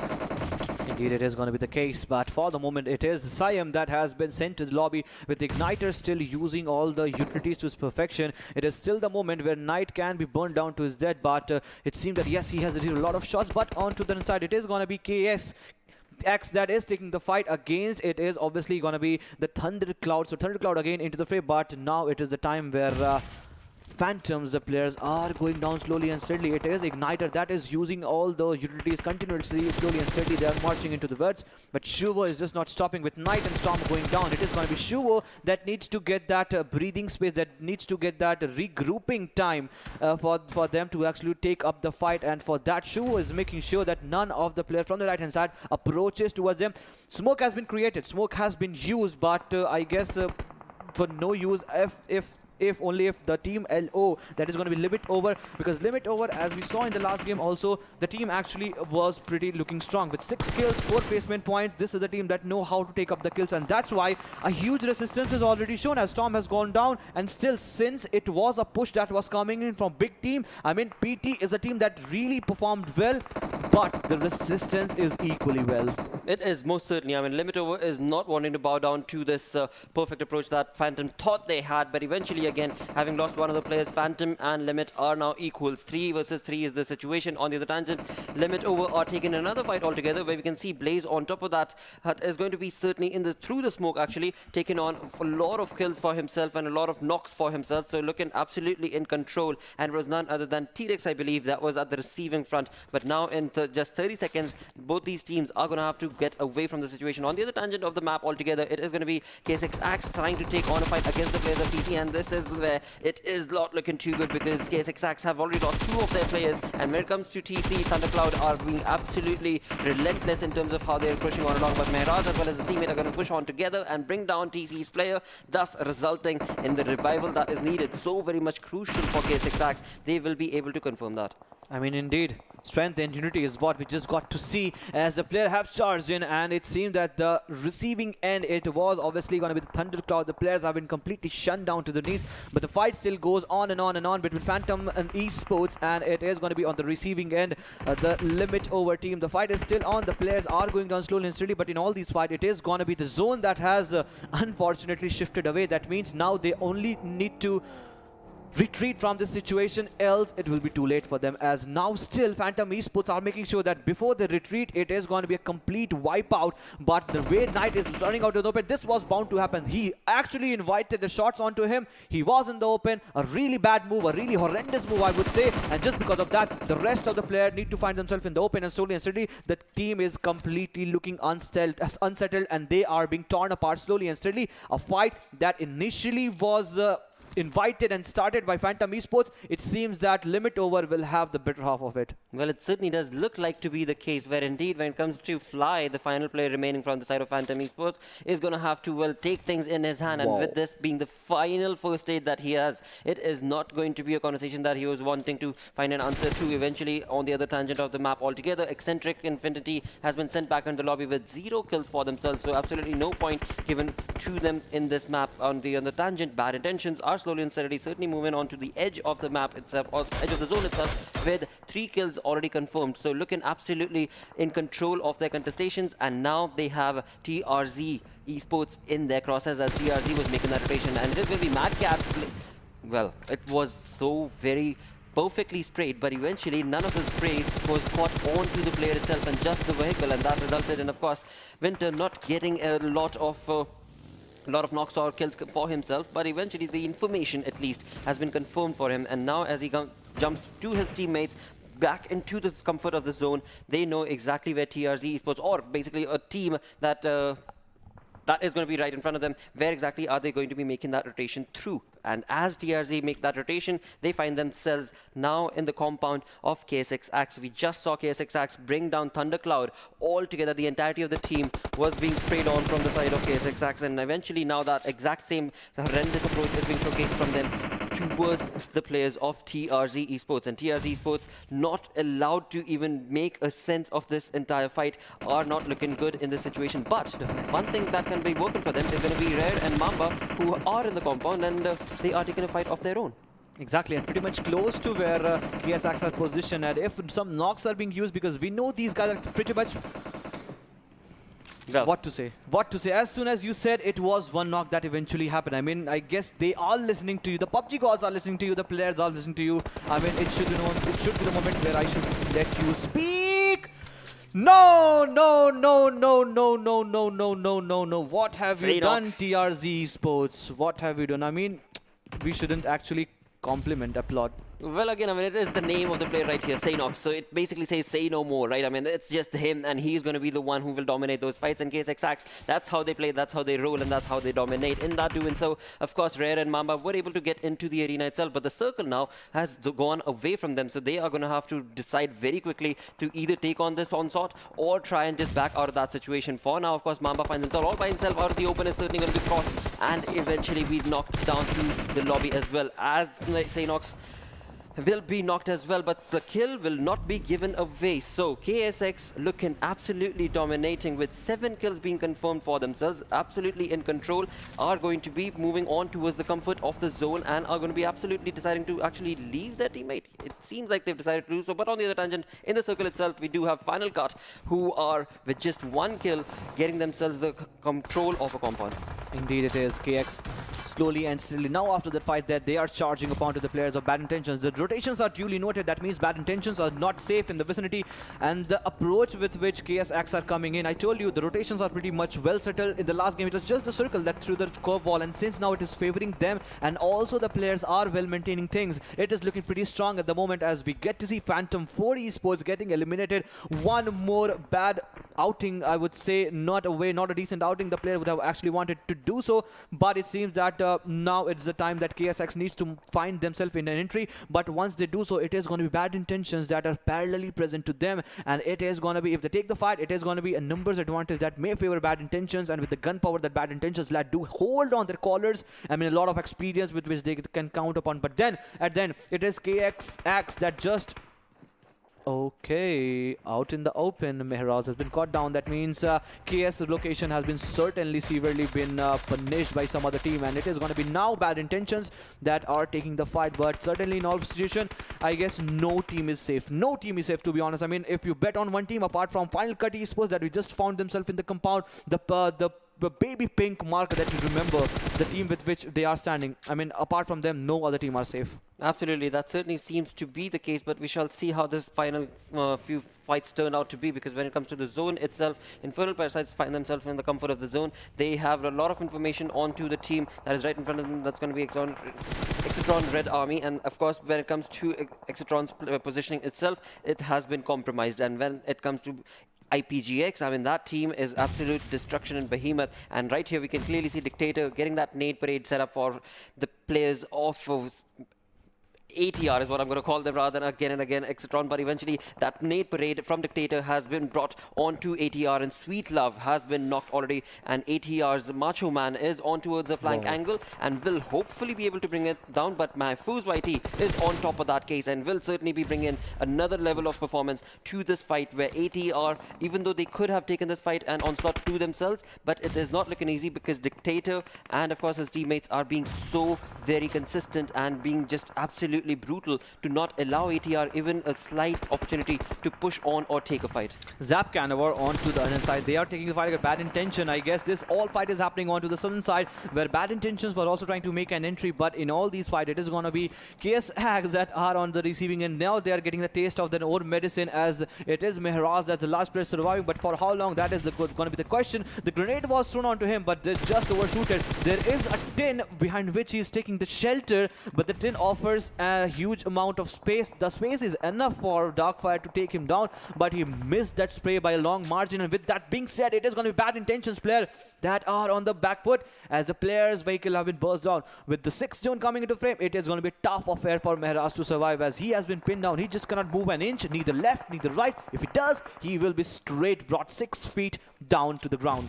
Well, that certainly is the case from the looks of it, and in doing so, we are looking at, well, the 6th circle, 24 minutes into the game. Bad Intentions getting their marker set up right. Winter trying to get that nade parade set up, and it is going to be Zap Kanavar, who are so very close to Bad Intentions. Just perfectly set up nade because they have the information, but perfectly set up nades could very well retaliate against BIT, but we shall have to see what sort of a play will Sedative be able to make. Well, that is not going to be allowed because it is going to be Winter's nade again. That will be decimating the players of Zed, and eventually, as the conversation moves on along, one nade after the other, Winter is just absolutely bringing in a lot of kill department and destruction onto the players of ZZ, and eventually it is going to be an annihilating play where Sux is the only one who is remaining, and in that doing so, Winter will completely confirm 4 kills for himself. Easy as a pie for them to actually eliminate the player. And now Bad Intentions just trying to converge onto the players where they are making rotation. It is going to be Fallen 5 Esports now. They have their eyes set upon, and I told you it was just the FC player, the Final Cut Esports, the team with the pink marker into the favor, that was getting the cover of the compound. They are still in the compound and are on the edge of the circle. It's them that are standing with 5 men strong, but as soon as Exitron, Red Army are coming to circle, they will be facing the brunt of IPG, as they're now pinning down the players. With Extron last player surviving, it is going to be seeming the lost case for him. Shadu needs to understand that it's the open truck in which, it's open lorry in which he's actually finding himself, and Mahfouz will be finding himself into it. Getting one knock and kill into his favor will be certainly helping his cause. But Final Cut Esports, they really have a good chance. Coming in from the southern side, it is only the one big team on the left hand side with the dip that they are playing for, with the tin, with the cover that they can actually play for. If they try to play their cards well, this can be certainly converted into a chicken. This most certainly could be the case, but IPGX right now holding that compound steady for themselves. On the other tangent is going to be Bad Intentions, who are also out in the open, but are going to have to be really careful as they try and make that rotation in towards the comfort of the zone itself. And on the other side, IPG are still not yet done. IPG will just completely start to dominate and push on the players of FC, and in that doing so have resulted in also dominating against, of course, F5, and Fallen 5 have been sent back into the lobby thanks to a combined effort of these players as well as Bad Intentions. And now Bad Intentions have the opening that they wanted from the other side, remaining us with only 3 teams. We do have FC with 3 players alive right now. They are going to be in the between situation, of course, right now, and in that, IPGX are going to take the better half of that fight, and Bad Intentions combined effort against that team is going to probably obliterate FC, because the way they are positioned, well, they can very well be brutally punished for the same, and that is exactly what the case is. But in doing so, IPG's player Mahfouz YT jumps in to take a fight against the player of Bad Intention, and that has now resulted in Bad Intention being on the receiving end. An absolute behemoth of a play being showcased from the players of IPGX. A combined effort, a synergistic effort is what this team is bringing to the table. IPG is certainly puncturing the hopes of Bad Intentions to get close with the chicken. It is Shadu that is on the charge in, and the rest of the players getting the flank angle secure. Some players are making a move onto the players, but Stalker is trying to keep the revival, and once all the player gets the revival, it's then where Bad Intentions. So I guess it will be an even fight where both the teams have a lot of experience. It's just the use of utilities and those gun power, because both the teams are pretty much phenomenal in the way they take the fight. I'd love to see the fight. Mexican standoff is what I can see. But Dictator brings 2 knock in 1 spray. Naruto goes down, Soccer goes down, but just over aggressive and does one small mistake. He will be taken down for sure. And all of a sudden, it is going to be all conquer with the fights are just exploding. Vardin goes down. It is all down to IPG that gets the chicken in this match. What a game. I mean, in the last game also, it was a team that got the 2nd position in this game. Back-to-back consistency is what that they are coming up with. Infernal Parasite GX, 2417 damage, 28 total points. And look at that, #3, just 2 matches. Exactly. Third spot already with just 2 games. I mean, Group C and D, this is just a different play that is being showcased from this group. I mean, of all these teams, they are ferocious. They are absolutely ferocious when they go against each other, and that again is just not stopping. 2 games done, and this is what the stats have been like. So this time around, TRZ Esports were taken down a bit early, but eventually, when it comes to IPGX, I mean, we saw the Infernal Parasites just remaining in that stance. All 4 players, just perfect synergy being showcased from them, and eventually, again, were able to bring down the players of Bad Intentions. But again, on the other tangent, talking about Bad Intentions, they had a good game, right? I mean, they had a decent play as well. They were able to get some wonderful kills off themselves as well. So a perfect play being showcased, and thankfully the game did not go on forever, because that was what the anticipation was as I jumped into the game, but it was certainly not the case because the teams were just so destructive. With that, let's move on to the MVP and have a look at the most valuable player. Indeed, the title goes to Infernal Parasite Dictator, no doubt. He was the one player that got true knock from the sides of Bad Intentions, and then it was all sudden that they were thrown onto the backhand side. Eventually, he tried to take them down, and in that situation, he faltered down. But before going down, he got 6 kills, 991 damage, 25 survival time, 2 assists. Healing done is also pretty much decent, and a complete power pack performance. That's what I get to see from IPG Dictator, and that's what the lad has actually offered to us. It is the consistency we talk about. IPG is the epitome, is the synonymous to it. Most certainly is. There's no 2 ways about that. As we move on to the top players list, this is where things are going to get that much more hilarious and awesome, of course, because this is where IPG Dictator chimes in along, yes, with the damage that he has been able to dish out, but alongside that, it is just BIT and IPG who are absolutely reigning supreme. But alongside all of it, absolutely fair and square is going to be K6 Miramar as well, with the 5 kills and 595 damage. So amazing stats from these lads. Indeed, it is. Bad Intentions. Winter also getting close towards the top player list, but doesn't get so, as he also had a one good time. But with this, it seems that we are heading towards the summary for this time, where we will getting to see what sort of thing actually was thrown up to us. It was IPG's lot of player. Mahfouz, Dictator again in the highest damage and 301 longest distance skill. That means IPG was not only indulged in the close range fight, they were also indulged in the long to mid-range fight, and just because of that, we got to see a high fragging game. But then it was Sanhok that got that maximum assist. The name really resembles, the name really echoes with the way Sanhok is actually playing. Absolutely. I mean, this is the lad who was able to, of course, push on alongside the players of Thundercloud, and then also pushed on along the players of TRZ Esports. So an amazing play from the side of Sanhok of K6XP. But eventually, as the games progress on along, one thing is for certain. The teams right here who are playing, we can genuinely expect a lot of them to be a part of the first page itself, because I mean, the way IPG's right now played, they find themselves already on the 3rd spot, and they still have 2 games remaining, so very easily can actually topple over the first position holder. That's going to be none other than GR Esports. Indeed, that's going to be the case. We have to still wait for that, as 2 matches are still left for the day. As you perfectly mentioned, this is also one of the thing, but for the moment it seems that we are heading towards some different thing, and it is going to be the overall, and we're still waiting for that. We'll get to see after that, but match ranking is the first thing that we get to see, as we're getting to see that which team got what sort of point tables. And for the time, it is going to be Infernal Parasite. We just got to see a high fragging match, 13 total kills, and not far behind, it is going to be Bad Intentions with a total of 12 kills. I mean, really closing things apart. Well, that is so very true indeed. Quite a Crazy approach was showcased from these teams, and eventually in doing so, what a phenomenal point structure they've been able to create for themselves. Right here we do of course have Fallen 5 as well. I mean, they worked towards those placement points and that worked out absolutely perfectly in their favor. And as the game progressed on along, of course we did see a few of these teams that were well sent back into the lobby a bit too early, but nevertheless they were part of that kill department. As you move on to the next page, now this is where so many of the teams were not allowed to actually even participate in any of those fights or take those kills, because if well, they were just completely hunkered down from Thundercloud to Eccentric to Phantom for You. It was just not the kind of play that they wanted, I'm sure. But of course, this is just day number one. This is just their first game, of course. This is going to be their day number one, second game completed. So, of course, things can be expected to go on a different role as the journey progresses in the PMCO. With that, let's have a look at the Oppo F19 Pro moments. That is going to be summarizing, see all these amazing, miraculous fights that were took. Brings the memory afresh, and that's where we got to see the fight actually erupting between Phantom, and both the team actually lost a lot of things. I mean, numbers advantage was down, the players were going down, times was also a lot of being lost in these all situations. I was really not able to understand what sort of approach both the teams was going on, but in all these situations both the team really had a bad state of affairs in all these situations. Atomic and White Cat, also that McLaren being burst down and a good spray coming in from side of KS and X, and there was a team that actually not let their fort being breached, but because if the fourth player could have stand closer towards them, that could have certainly be a chance. And before that happens, it was KSX that did see it coming in, and before that they just eliminated. And then it was IPG last players that was taking the fight, and then Bad Intentions slowly and steadily they were taken care of.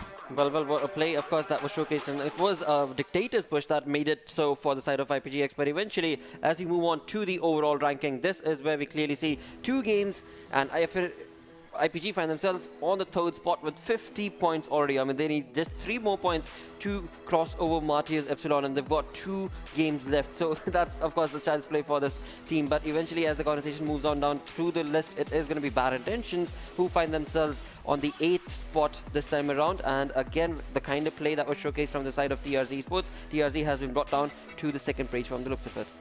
Indeed, it is going to be the case. Bad Intentions slowly and steadily, and it is going to be the Bad Intention that has actually overpowered them and has trespassed them. By the looks of it, it seems that because the point difference between them and the team that actually slipped on the second half of the chart is now getting pretty much big in terms of what they are securing. Is significant enough, but still a lot of game left.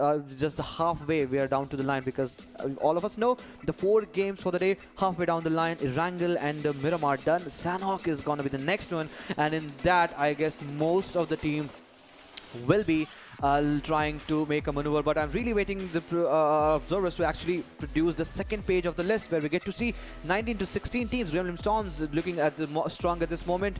TRZ Esports, just the 2 matches, and they are looking strong. 15 kill is what they are standing at this moment, and Fallen 5 Esports also making a close in with just the 4 kills. So some teams are really relying upon the kills, some teams are going for the placement points. Fallen 5 Esports being one of them.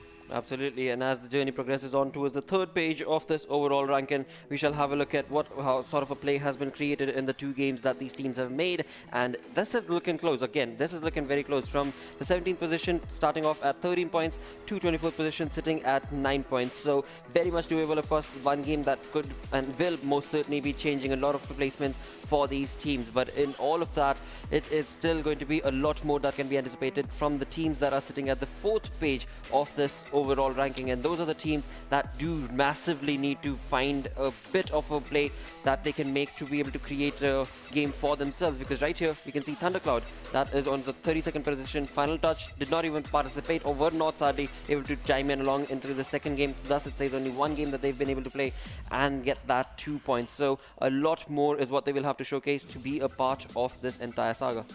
A huge opportunity, I would say, because it was Phantom Esports that I just got notice of it. It was 8 total kill points, 1 placement points, a total of 9. I mean, they have a lot of opportunity to actually get past. I mean, if they are taking the fight in the last game also, if I try to bring the reminiscent and try to make you remember, it was a fight, the elongated fight, where they lost the momentum, and then the last first hit, as you mentioned while we were casting, that actually took a huge toll, and then it was not an easy affair for them to find themselves away and actually go away from that situation, and just because of that, it was them faltering down. Thundercloud on the other hand side, it has been sad matches for them. I mean, they really haven't shined upon, they really haven't been the touch. Thundercloud looked to take up the fight in both the games of Erangel and Miramar, but somewhere down the line, it seemed that their gun power certainly lagged at points. They most certainly did. But again, there are 2 games that they've played, 2 more games. I mean, this is them getting introduced to the teams that are part of the lobby. This is them getting introduced to what sort of a play style can they expect from the lobby. And of course, this being just their first day when it comes to PMCO 2021, it is going to be, of course, an opportunity that they will hopefully, as the days progress on along, be able to convert into their own favor. But it is not, I mean, it's easier said than done, right? There's no two ways about it. But hope is what I can actually say, and predict as well, because we have seen that happen earlier as well, when teams are sitting at the lower half of the bottom of the totem pole, so to say, and then slowly and steadily they start understanding the teams they're playing against, and they find their rhythm to it, right? So that is something that can be anticipated and hoped that they will make a comeback. Just hope for it. I mean, yep, buddy, hope for it. I mean, certain teams look pretty strong. I'm just talking about Phantom Esports, because you tried to make a point about comeback. It's where Phantom Esports can make a comeback. Oh, yes. They are taking the fight. The gun power is, I mean, it's decent one. They are taking the fight. 8 kills, still standing with just 1 placement point. It's just placement point where they are lacking, and it's where they actually need to work upon and trying to recalibrate and trying to think what are the wrongs. For this moment, I guess in the last fight, they should have fallen back. And in both the matches, the Erangel and Miramar, we got to see the team was stuck in the blues. So out of the blues, they need to take the fight. Out in the safe zone is where they need to fight themselves and go for the safe rotation. Absolutely. And again, with that, we've got 2 games done. 2 more games do remain. But right now, we're going to go on a very, very short little break. Stick around. We're going to be right back with match number 3.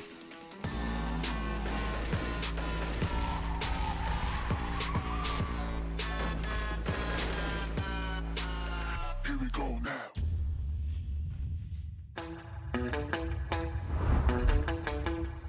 Are you keeping it real? I'm calling shotgun, wanna see my baby run. Oh, what's the word on the sea? Kicking up the dust, if you know what I mean. We got a good thing going. We got a good thing going on.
Here we go now.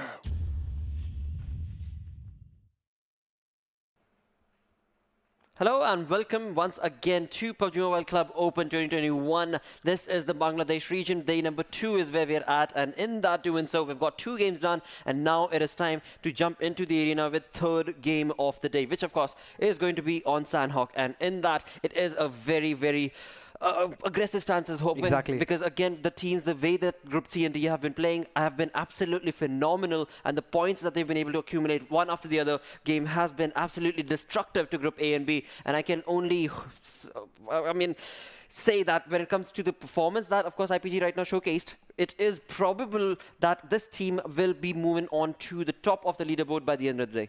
That's the question. That's the question. Yep. Will it be enough for Gods Reborn that have secured 69 total points after end of 4 matches that they played yesterday? But since the threshold is there, the point is there, the target is there. IPG only need to achieve the target. In these 2 matches, they have done pretty well. Exactly. Getting a 1 chicken in the last game and 1 second finish. They are looking pretty much consistent. One more game as they had in that Miramar or even Erangel. That can certainly happen because Erangel is a strong suit. We have seen in the past this team really progresses along when they play the game of Erangel. But certainly next game is being of the Sanhok. So we need to talk about Sanhok. Talking about Sanhok, there are 3 different islands. I mean, Alpha, Bravo and Charlie. Right. Some teams really love to go towards the area of Camp Alpha, but somewhere down the line, in yesterday's game, we saw certain cities were left barren. It was Camp Bravo, it was Camp Charlie.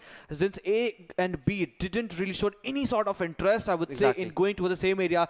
Is that going to be today again? Because these are the cities, the big cities that offer you a lot of loot. These are the extreme positions. I mean, certainly down the line, if you are to travel to Camp Bravo, just imagine, the Camp Charlie is completely away. If you need to travel to Camp Bravo, the Camp Charlie, the Camp Bravo is on the extreme position, a long rotation. And just because of that, maybe the team might have not gone for that. But all the questions will be answered once we head towards in the game of Sanhok. That is just showing on the bottom of the screen. That is going to Sanhok, the lush green atmosphere that it shows. The tropical rainforest, I mean, the snaking action. I mean, we have seen a lot of ruckus that was created. Eventually, yesterday's day started off on a passive way, but once Sanhok came into action, it was when the match actually started exploding. And just because of that, it is going to be us who are taking the charge of it. Well, that is so very true indeed, Ankit, and this has resulted in this game absolutely starting off with a perfect spray, because the flight path is going to be dissecting the map in 2 equal halves, thus allowing the teams to go on and have a perfect approach to whatever side of the map they want to be dropping down towards. And in that, as we try and get this game moving on along, we do of course have ATR, that's going to be Exitron Red Army, going on down towards the dock from the looks of it. On the other tangent, when we move on down towards the front, the northern side, we also do have the team of FC, who are going to be, of course, moving on to comfortably towards the region of Khao. So for now, the teams are looking absolutely perfect. But again, when it comes to the contestation, the early contestations, that is where I am keeping my eyes gauged out towards, and it is going to be Painan and TRZ. Wow, talk about TRZ and their approach. I mean, they are absolutely spread out throughout the map. It seems like the team has had a falling out and they're just not talking to each other.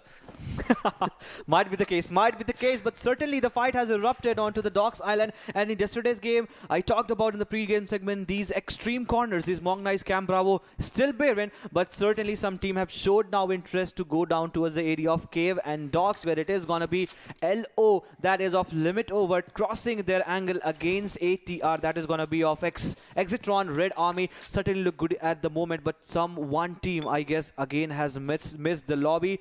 I have to still wait for that, and it is going to be Final Touch that has now not joined the lobby. Not looking good for them, as we got to see the other teams joining in the fray, joining in the lobby. The players are looking pretty much strong at the moment. As soon as they get towards there, it is going to be the Camp Bravo Island, but no, it is going to be the Painan City of Contestation, where KSX making their move on to the player of Bad Intentions. Bad Intentions is a team that really got themselves on the #2 positions, getting a lot of kill. Eventually it was 11, if I'm not wrong. 11 or 12 is where the kill number stood at that position. This time Painan, two different sort of compounds just separated by one narrow stream. I mean, this is going to be tough for KSX. This most certainly looks to be the case, but eventually when you talk about the play that is going to be made, KSX as well as Bad Intentions, both are very, very skilled teams. And when it comes to the fights itself, both the teams actually know exactly how to take the fights and how to get themselves acclimated to whatever position they find themselves in. And that is what is going to probably be favoring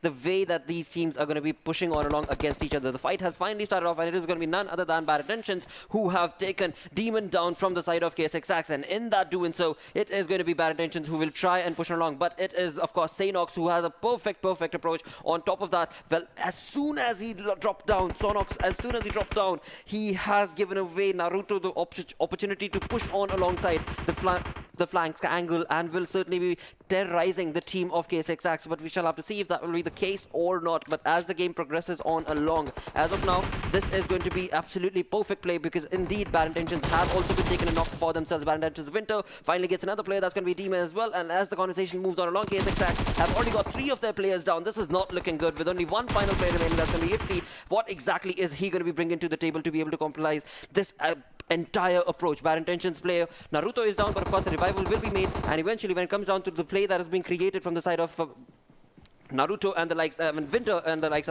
is absolutely working perfectly in this team's favor. Have not lost even a single soul for themselves, but on the other tangent, have given a lot of damage to the players of KSX. So talk about domination. Winter, annihilation is what he's been bringing, with 3 kills already confirmed for himself and just one final player remaining from the side of KSX. That is going to be Ifti. Exactly. Winter onto the charge slowly and steadily. And I told you it is going to be a tough affair for KSX to survive on this onslaught situation. And now the poor guy, Ifti, I really feel pitiable for him side, because the 2 game has certainly not gone his favor. They are standing on the 3rd half of the chart with points still not in the double digit get converted. And in the early stage of the game, 3 players getting lost, with Demon falling down, Mehraj falling down, Sanhok's falling down again and again. I at least expected Sanhok's the X factor, as you mentioned in the last game. This guy really showed the prowess, the intent to keep in the fight, apart from all the 3 and 4 teammates that they have in their teams. But certainly this is going to be the sad state of affairs, as now he is not left with any other option than to run away in all these situations.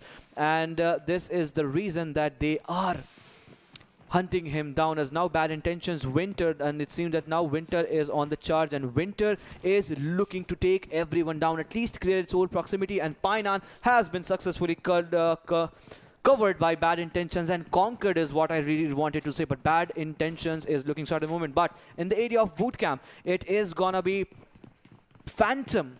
Phantom is also one of the team that is looking strong at this moment at the area of boot camp that are controlling. And since TRZ's players have now positioned themselves, it is a thing that TRZ need to find themselves in the rotation. And the option still remains whether they go on for the extreme rotations, but for the looks of it, it seems that maybe they may take the Hatton Bridge and then traverse towards Camp Bravo Island. But look at this Thundercloud.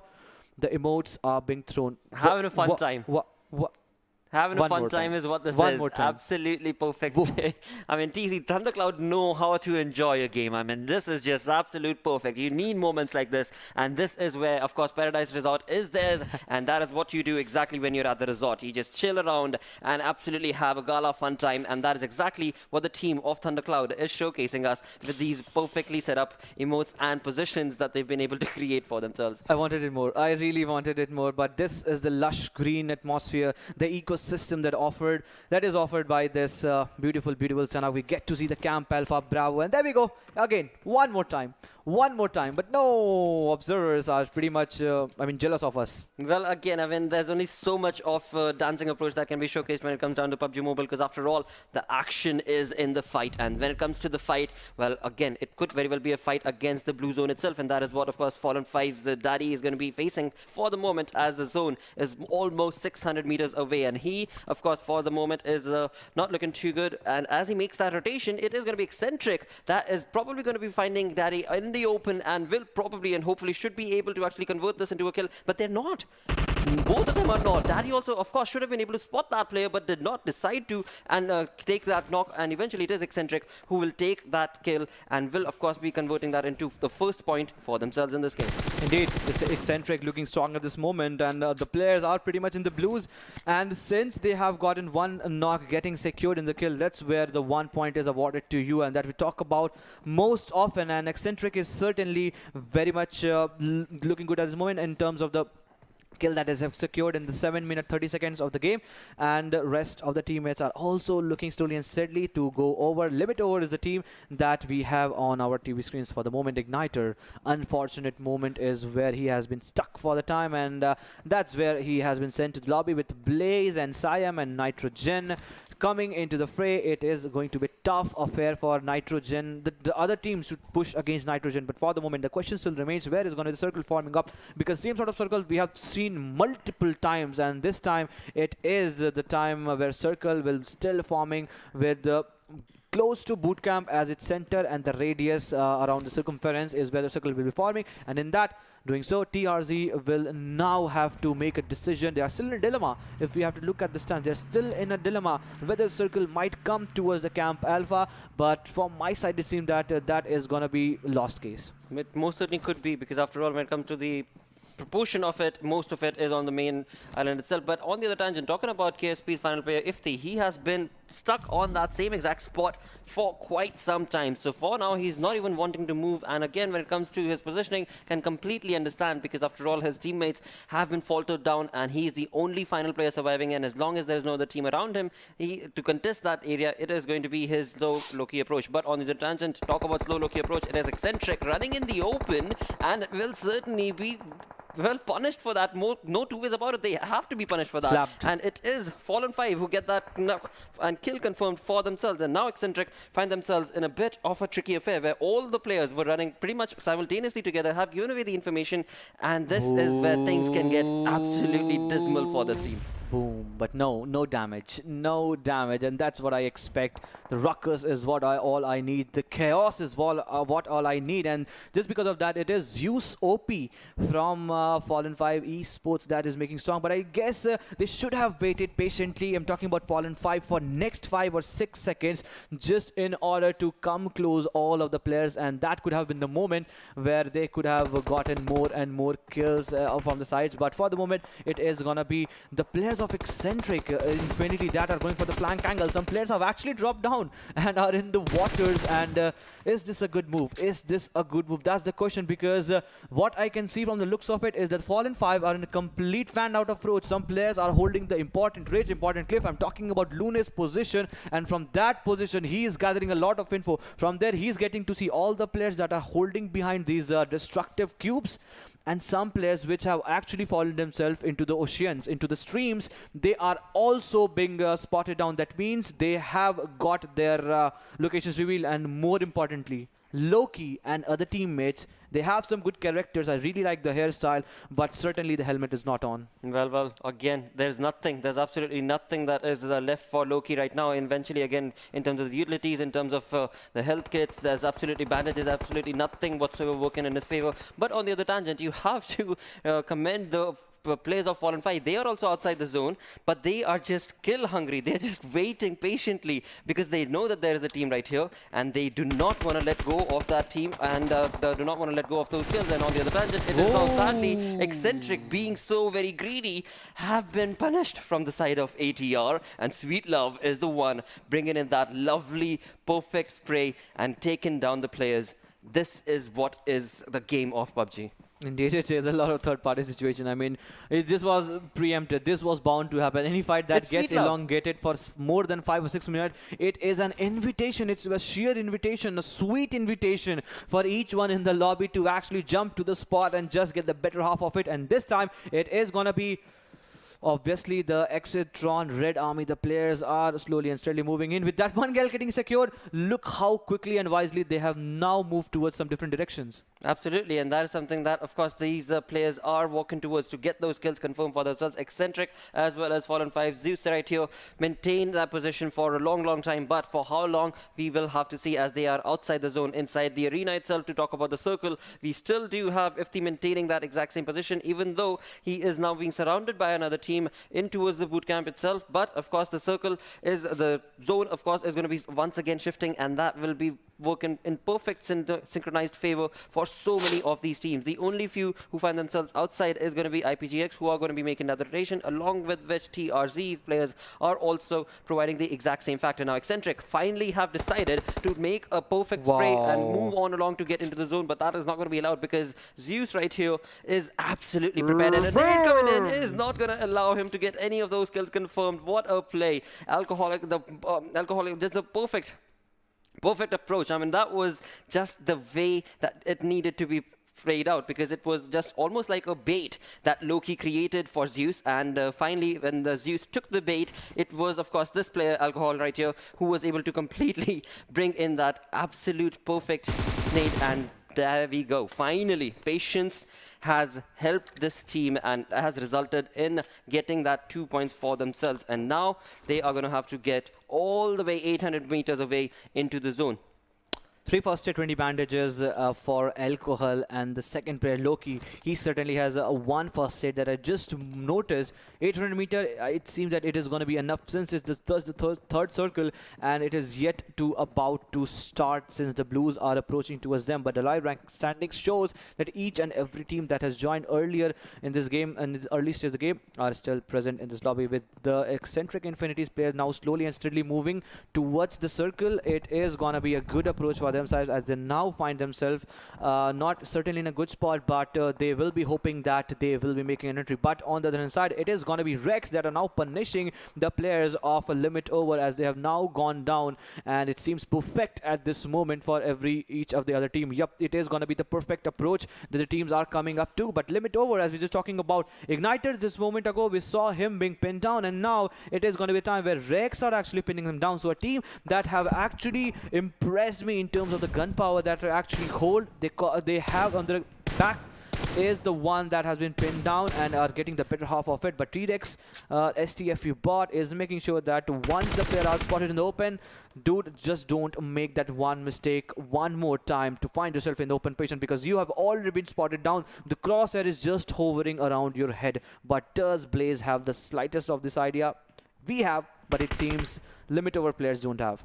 Well, Limit Over certainly are in the crosshairs of this player right here, STFU, and STFU is very well equipped to bring in that spray exactly to the point itself. On the other tangent, his teammates are also helping him out to try and get those kills confirmed for themselves. As of now, they do not have a single point in this game, but that, of course, can be said for so many of the teams in the lobby, as we can clearly see with the alive factor being showcased with 0-0-0. That is the kills that they have been able to accumulate, and that is not working in so many of these teams' favor. On the other tangent, talking about a team that has been able to get some kills for themselves is going to be Bad Intentions. With 3 kills confirmed, we are 15 teams. All 15 teams are still part of the lobby, and we are already 15 minutes into the game. So again, when it comes to Sanhok, this is where things are going to get trickier and trickier as we move on down. The circle is going to be restricting more and more, and that is when the teams are going to be forced to take a fight.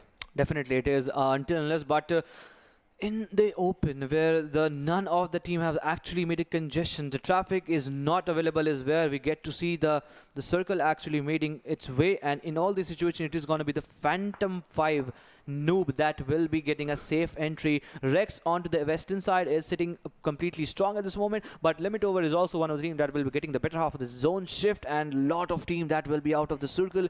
Some of them we can get to see once we get to see the head of the fight, but apart from that, it is still a passive sort of gameplay where the fights are just kicking in. As soon as I said, it is going to be Alcohol that tried to take the player down, and since he was in the prone position, he brought one more knock, but it seems that he will be taken care of as he has now been sent to the lobby. And now Zap Canavar is getting a lot of shots from different directions as some of the players have knocked down Eccentric Infinity. Loki, the last player, is surviving. For Eccentric Infinity, the journey for this last 16 minutes 27 seconds has not been an easy one. A lot of impediments, a lot of roadblocks they have faced, but I really wanted both the players to survive, but sadly one player has to go down as he was spotted down. Just imagine the player that was pouring down, had he not given that fire onto the players of Zap Canavar, not only he would have saved himself, but also it would have been a glimmering hope for the rest of the teammates. And now Zap Canavar tries to make an entry into zone and maybe find the last player from Eccentric Infinity, but for the moment it's going to be Final Cut Esports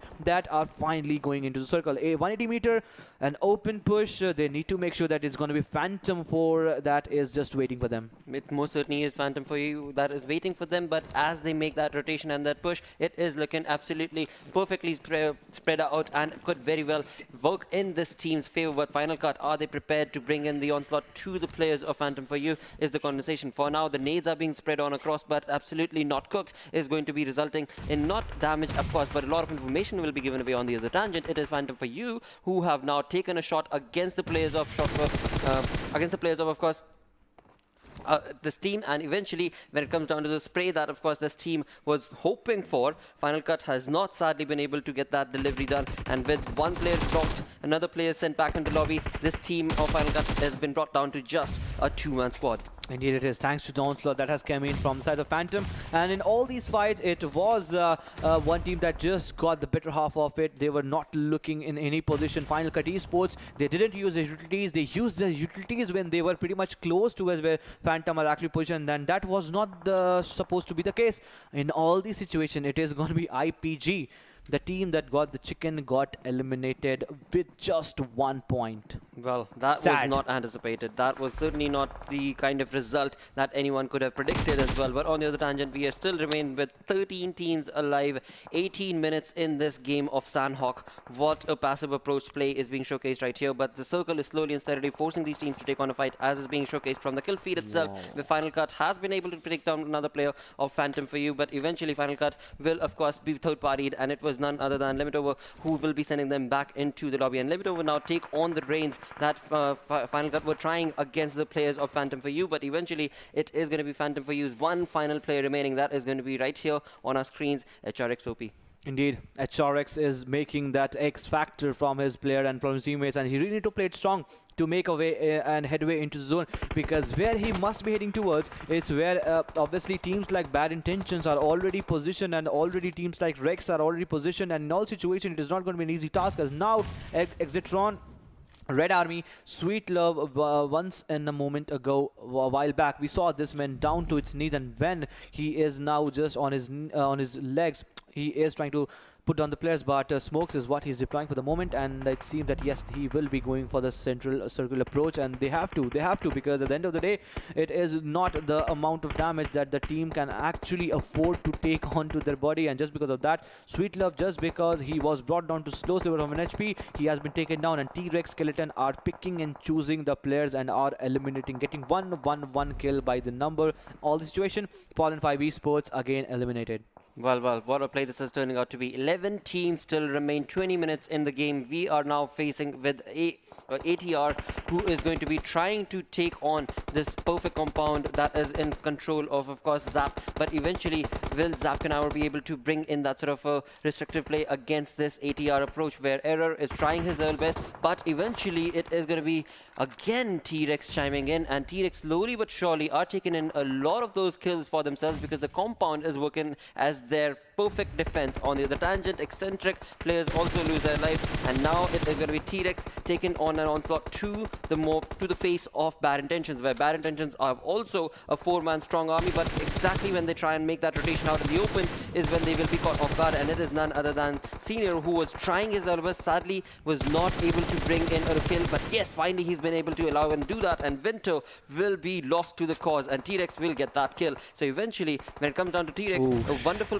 spray of aggression is being showcased from this team. Not only that, it is going to be Phantom's other player that are making sure that Bad Intentions will be going down. As soon as that happens, it is going to be Phantom Esports, obviously Stickly, that will be taking down Bad Intentions, Stalker, and it seems that there is not much that Bad Intentions could have done, because Circle just tended to go away, and it was a parallel rotation between them, and obviously one team that was finding themselves in the compound, and that was of T-Rex, that started chiming upon them, and all of these sudden it is the demise for Bad Intentions, as the last player was taken care of, and he has been sent to the lobby, and all of a sudden it was Zap Canaver that was also trying to make a rotation with the help of that vehicle, and just because of that, Sedative has fallen down. That was last player surviving, and with the end of Sedative, it was the end of the complete team in this game of Sanhok. Again, not a match that the fans and the players would have expected, but on all these situations, it is going to be limit over Siam getting 3 kills. But T-Rex, the place where they are pushing themselves, it's a place where they will be finding a lot of team, and just because of that, Blaze has been spotted down, not knocked down. What a spray coming in, what a spotting level coming in from the sides of T-Rex Skeleton, and it is Senior this time, and Siam also charging in, and he has lobbied the grenade onto his own teammate.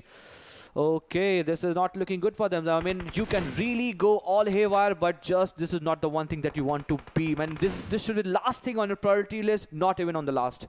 Exactly, with that 4 teams remaining, we've got, of course, Python Esports' Shuvo right here, and right across him is going to be Rex, T-Rex's player, but T-Rex's Senior knows exactly where that player, final player from the side of Python is. He did get a perfectly set up nade, but eventually the tree certainly seemed to have helped Python Esports' Shuvo and was not able to bring in a damage. Also, on the other tangent, talking about the teams that are alive, we do have TC, Thunder Cloud, the team that was bringing in those emotes when they were in the Paradise, are still surviving with all 4 players looking absolutely strong and awesome, and this could be a fight that they could very well convert for themselves, but will that be allowed? Because in between there is still limit over.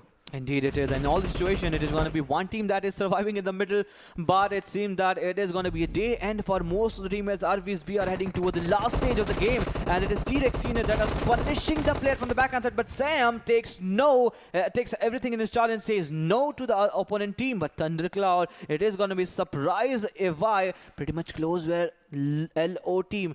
The limit over is position. Nitrogen gets 1 kill from the sides of limit over with that 1 grenade kill with some utilities that is still being used, but it is not going to be an easy task, and it is going to be 4 players from the sides of Thundercloud, but Thundercloud is making sure that Giss get the chicken dinner, because they are pretty much close. They have the numbers advantage, they have the zone, and from the minimap we can get to see the players are in a completely fanned out approach, with the players getting hold of the important ridges, those rocks. It is pretty much seeing doable for them until and unless they do anything so rookie, so silly that they go down all of a sudden. Well, that certainly should not happen, as you perfectly did mention that when it comes down to the approach that this team is having. Yep, surprise, we will be able to get that perfect spray, and in that doing so, it is going to be Thundercloud's next player who will be able to get another kill. So that means there's only 1 player remaining from the side of limit over, and eventually that final player will be Blaze, but not for long, because he is going to be, well, sent into the lobby again. And what a perfect play this is, where indeed this team that brought those perfect starts, right? I mean, this is a team that was the one that had Paradise in control of them. They were dancing across over there, just absolutely. It seemed that they already knew that they are going to win the match. I mean, they started right? celebrating even before the match actually started. Wow, when this sort of celebration in the initial stage of the game, you don't get to see. Maybe in the mid stage of the game, where the players seem to be more enjoyable, when they are done with the loot, where they are in the compounds and just passing the time, just waiting for the circle to push in, and it's then we get to see these emotes being thrown. But the way they actually took the fight, it showed that they were going for the placement point, and it was just 693 damage and 4-5 last kill that they were able to secure. But each win is a win. At the end, a chicken is a chicken, Absolutely. and that will be helping you. That's so very true indeed. And when it comes to that chicken dinner, of course, the team will be walking away with points, finding themselves in the top 16 is certainly going to be looking good for the side of Thundercloud indeed, and has been, again, a phenomenal approach. I mean, what are the chances that your team jumps into Paradise and there is absolutely no other team to contest, and then you end up just dancing across to enjoy that moment, and before you realize you've actually won the game altogether itself. So again, I mean, talk about the storyline that Thunder has created for us today. Absolutely phenomenal. But with that, as we move on the conversation, let's have a look at the MVP coming in from this game. Indeed it is, and the title goes to Bad Intentions Winter again this time, and this guy has certainly impressed us in the past. and this time he doesn't fail to impress in the present. 2 assists, 971 damage, 7 kills in a game of Sanhok. This is pretty much, it seems unapproachable, but when it is VANGCHUR from side of bad intention, it seems so much possible. It certainly is. I mean, VANGCHUR has absolutely always been so on point with the aggressive stances that he's able to create the stats that he's able to showcase, and that clearly is being showcased right here as well with the 2 assists and the 7 kills that he got. He will be the MVP, but along with that, talk about T-Rex's senior. He was the man who was absolutely in control of so many fights, was able to, by himself, as he was the lonesome from the side of T-Rex, was able to gain a lot more kills in the final few moments of the game as well, thus getting himself on the second spot of the top players, followed by Limit Over's Blaze, Limit Over's Cyan, and Limit Over's Nitrogen. So Limit Over, even though they were in the sandwich situation, they were playing their cards right. I mean, 3 players from Limit Over in the top 4 chart. That shows the domination, that shows the consistency, that shows the influence that Limit Over has brought. And this is also one team that has played it to consistency. But certainly the highest damage goes into the name of Rex Senior, that was coming from that southwestern side, from out of the blues. He was taking a lot of knock. He actually eliminated a lot of players. It was bad intentions that pincered him down, and then it was looking all easy for them until and unless it was other teams that got spotted him and he was eliminated. But till now, till the moment he was taking down, he was looking just impeccable. And talking about that, we need to talk about match ranking, and just because of that, we got to see match 7, day number 2. Limit Over, the team just got the chicken, 25 total points. I mean, the Thundercloud, even if they got the chicken, they are still on the second position. But Limit Over, the kill number is certainly dominating the favor, the placement points is certainly dominating the way they are taking the fight. But the game that actually Thundercloud actually wanted, there we go, we have it for this time for now. But KSX, last game, they were looking strong. The rotations was just spot on, was point on. I mean, everything was looking so strategic. But all of a sudden, they just faltered down. Exactly, again. So not the consistent approach that they need to be showcasing. KSX not having a consistent play or a consistent day, pretty much is what one can say. But eventually, again, this is just their first day that they are playing the games, and eventually hope that they are able to, I don't know, just perhaps change the playstyle itself, because KSX in history has been very, very good in terms of those fights that they've been a part of and those tournaments that they've showcased some wonderful plays through. But never mind all that history lesson. Let's move on along and have a look at the Oppo F19 Pro moments, where we will, of course, be summarizing all of these fights that started taking place in this game.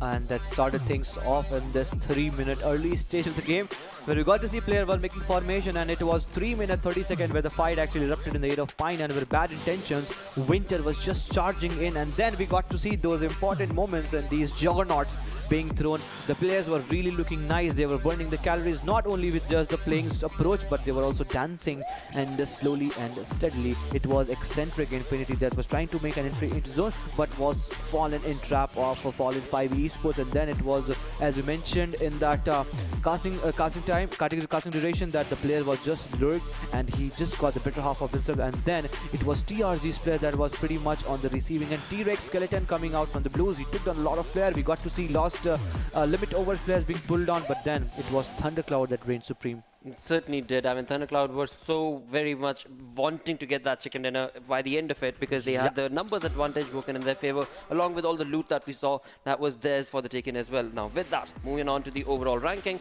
we still do have GR Esports maintaining that first position for themselves with that 69 points, but alongside that, Infernal Parasites are now moving to 53, and this my apologies, to the 3rd spot with 51 points. And this is something that, of course, was not anticipated, because I mentioned it in the previous game as well, that just 2 points shy is what Infernal Parasites are. But sadly, they've not been able to accumulate that, thus find themselves on that 3rd spot. But now, they have that one more moment remaining.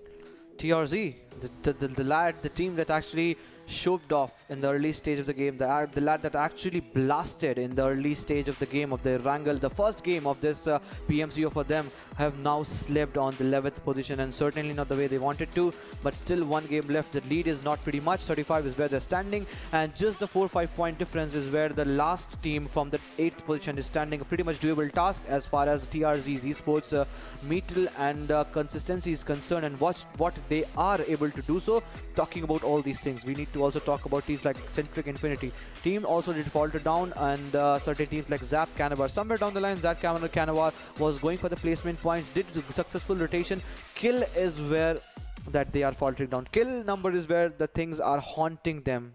It is true. That is so true indeed. But with that, as we move on to the final page of the leaderboard, in that we will see what sort of a play is the other teams bringing when it comes to, of course, the one final game that is remaining. We shall have to see that what will be the difference basically from these teams. Phantom for you moving up a lot, and of course right now sticking with those 11 points again are not looking the kind of play that we expect from them. MARTYRS 1971, another team that was not expected to be on this page, of course, but have had the opportunity yesterday to showcase the kind of skill that they should have had, and well, have not been able to bring up that sort of a performance. KSX, another team that we do not want to be seeing on this page is what I would say, because this team is absolutely ferocious, but this time around they are not able to actually take those cards into their own. But there's still one more game remaining, and again, as you were mentioning, TRZ, right? They started off absolutely wonderful on first game itself. That was on Erangel, so maybe to close the day on Erangel, TRZ might just come back, right? I mean, exactly as you just mentioned, I just forgot about that last game going with Erangel, and since it was TRZ's game, again it can be, and there it is going to be the change of fortune for the rest of the teams as well. Well, as we wait for those fortunes to change, we are going to go on a short little break. Stick around, we'll be right back.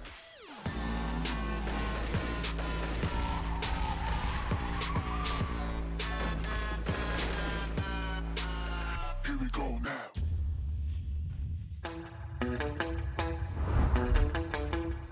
Are you keeping it real? I'm calling shotgun, wanna see my baby run. Oh, what's the word on the sea? Kicking up the dust, if you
Hello and welcome to, of course, PUBG Mobile Club Open. We are on, of course, the Bangladesh region 2021. All thanks to Oppo F19 Pro for making this all happen, and hashtag Wook Up Your Fun. With that, well, we've got 3 games done between Group C and D.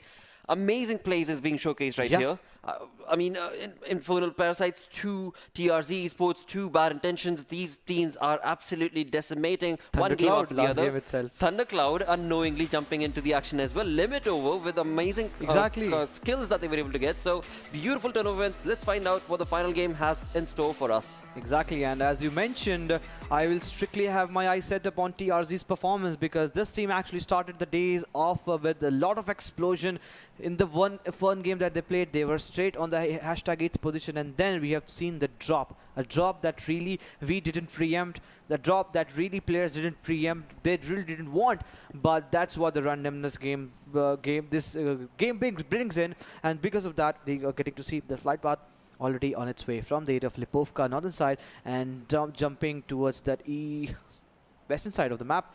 Complete split on 50-50 mark, but the question still remains, since TRZ go towards the area of Primorsk and also to some different areas, it is going to be an easy task, but because we have seen somewhere down the line they have gone down towards the area of Yasnaya Polyana in the past, and since Yasnaya Polyana is pretty much rideable, but it seems that they will be finding their safe haven into Primorsk itself. Well, for now, that certainly seems to be the case. On the other tangent, we talk about a team that is going to go down towards the side of Milta Power. It is going to be none other than Phantom Storm, and this is looking absolutely perfect because Phantom Esports, the way they are just moving on along with Phantom Storm, General and Shivu and all, they are all together by themselves and no contestation will be created for them. Bad Intentions find themselves pretty much in the center of the entire map, with School being the one that they have been able to get the vehicle from, and from there they will make in a rotation and a push because they are a little spread out when it comes down to the approach that they've had when it comes to their drop location. On the other tangent, talk about teams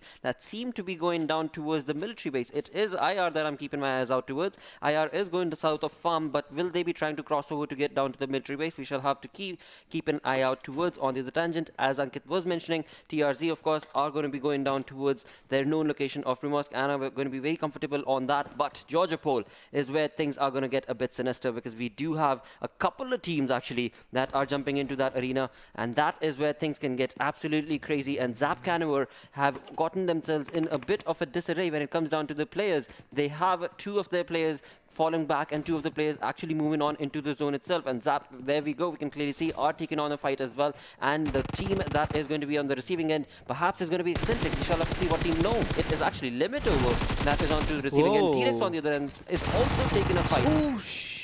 Ouch moment indeed for T-Rex Skeleton, as he will be finished off, and straight off the bat the confidence that Thundercloud has gained from the last match is what has made them push straight in this Pochinki area. Church is where the area the fight was actually coming into frame, and T-Rex right off the bat, the Skeleton has been brought down, and it is not looking good for the moment, because at the start of the game you really want all the players to survive till the last, but without taking the fight, it was a 1v2 affair. The fight was really looking preemptuous as the players were pretty much in the same vicinity, but as the fight it seems that is now dissipating, Bulbul and Bishal will be making a flank approach, and they need to make sure that they don't come in the crosshair of Pochinki, as there are multiple compounds, and if they get in the closer proximity they will be taking down for sure. Thundercloud Bangala on the other hand is looting out different compounds and is pretty much close to where the purple markers teams are there, and the purple markers eventually directs us to say that it is of the T-Rex team. Well, again, I mean, talk about Thundercloud and their cheeky play. They jumped into the area, got that kill, and as soon as they found out who they were up against, they completely backtracked out of that situation and now falling out of that entire area altogether. Of course, they might just take a fight because for now, of course, just a few initial moments of the game, they are more certainly trying to focus on to get the loot aggregated and sorted for themselves. But the way that they are approaching, well, again, like I was saying, that they are absolutely falling back into the spot itself, and as they do so, T-Rex is going to be the one who have lost their one player. That's going to be blank. On the other tangent, 3 more players, of course, that means a 3-man squad for T-Rex are going to be hopefully get as much as they possibly can from this area and then move on along to get that revenge onto the players of Thundercloud. But will they be allowed to do so? We'll have to see as the game progresses on. Commotion is which in T-Rex are being slapped in the early stage of the game, and just because of that, one player being thrown to the lobby. Blank OH is the one that is suffering all these blunts because he didn't really know that it is going to be one team that he will be challenged upon. But as soon as he found himself in the situation, he tried to bring that one knock, but was just not enough. But as you just mentioned, it was going to be obviously Thundercloud that really wanted to take the fight. And as soon as they realized that they are up against a team as big as the T-Rex Skeleton, I mean, they know what sort of damage that they can be inflicted with. And just because of that, it seems that now Thundercloud have fallen away. But my question still remains, what sort of compound are they going to loot? Is it going to be the school, the Rozhok? I guess these two cities won't be untouched as the players have their safe haven, the same situation. Maybe those outskirts compound around the same areas, those isolated ones is where they might find themselves into. But it is going to be PU.YT with STFU bot closer in the area of Pachinki where they're going for the scouting area.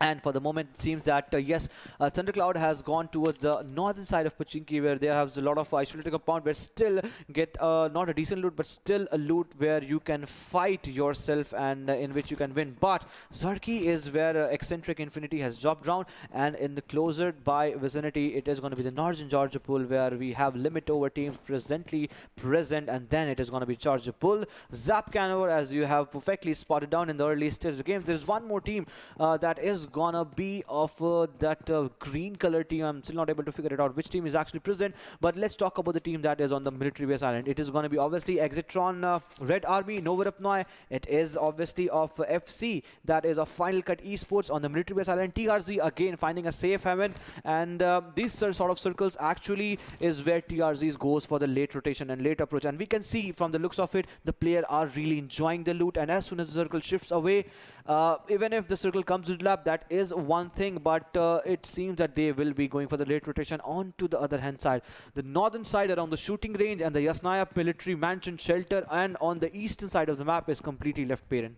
Absolutely. For now, there is absolutely no team that we can see that has dropped or tried to even make a rotation through that region. But there will most certainly be teams as the circle moves on along that will try and make that northern shift and northern rotation itself. That is where Yasnaya might just come into being. But for the moment, it is certainly barren and, of course, lifeless pretty much. But on the other tangent, talking about the team that is of TRZ, they are jumping away. They're jumping onto their vehicles and jumping away out of the area that they were in. And it seems like they are going to be trying to get into the zone from the looks of it. Most of the times, as Ankit was mentioning, we have seen this team try and go for a really, really late rotation whenever they go down towards this Primorsk area, and that is mostly always that they try and do that. But eventually, this time around, it seems like they are going to be preemptive to try and get their vehicle sorted and then get into the zone. Many times, in fact, we've seen such late rotations from this team that they are actually in the blues for quite a long time before they actually even make a rotation. But this time around, it is going to be a different affair. But nevertheless, whatever the play is, their team is looking absolutely destructive and dominating whenever every single game moves on along. This team tries to absolutely be perfect in terms of the approach that they create one fight to the next, but eventually this time around, will that be allowed is what we need to be keeping an eye out towards. On the other tangent, it also almost seemed like there was a bit of a burst damage being coming on.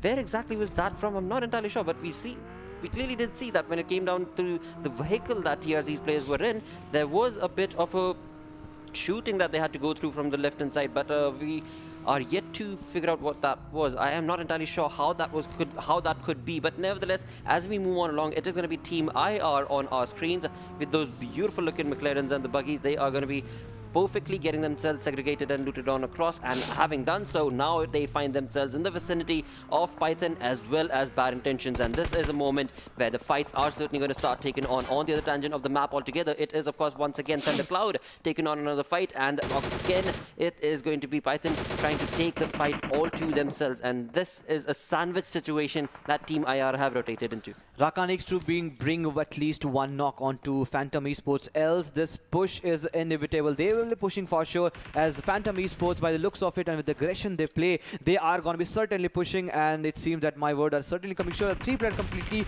making a move and realizing the situation. It is going to be Raka that has used that smoke, but Spike goes down, and in all this situation, it seems that the vehicles are flying up, and all of a sudden this has become the ruckus, the deathbed for IR. Slowly and slowly the players are falling on, with players of Phantom Esports charging in.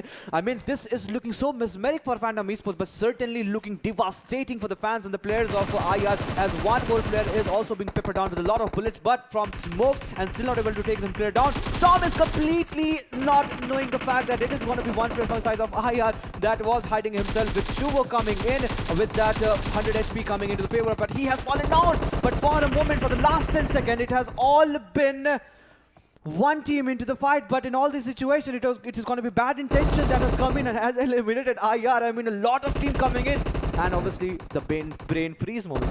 Well, again, you talk about the play that was made from Team IR. The rotation that they made was certainly put in a sandwich situation, and as it became a bait for Python.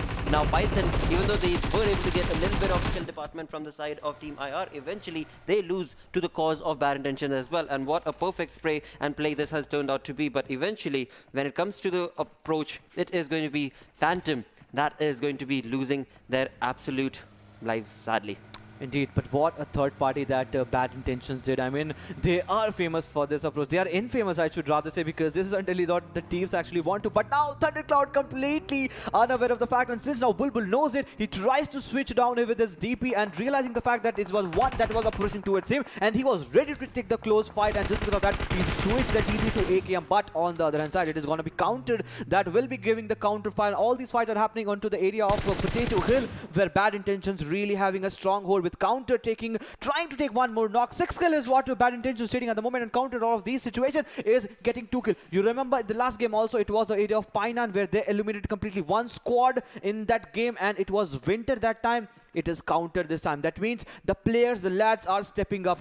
The contender to be the chicken for this match is certainly going to be the Bad Intentions from my side. Well, again, that is going to be a conversation for the moment, but eventually we shall see how the circles pan out to be. But for now, as we are just 11.5 minutes in, it is going to be Thundercloud against the side of Bad Intentions. And again, this is a long-range fight that both these teams are trying to get into. Eventually, it has reached into a bit of a stalemate situation, but on the back end, it is going to be the side of Phantom for you. And that team is also around the corner, where Thundercloud could now find themselves in a bit of a tricky affair, if at all.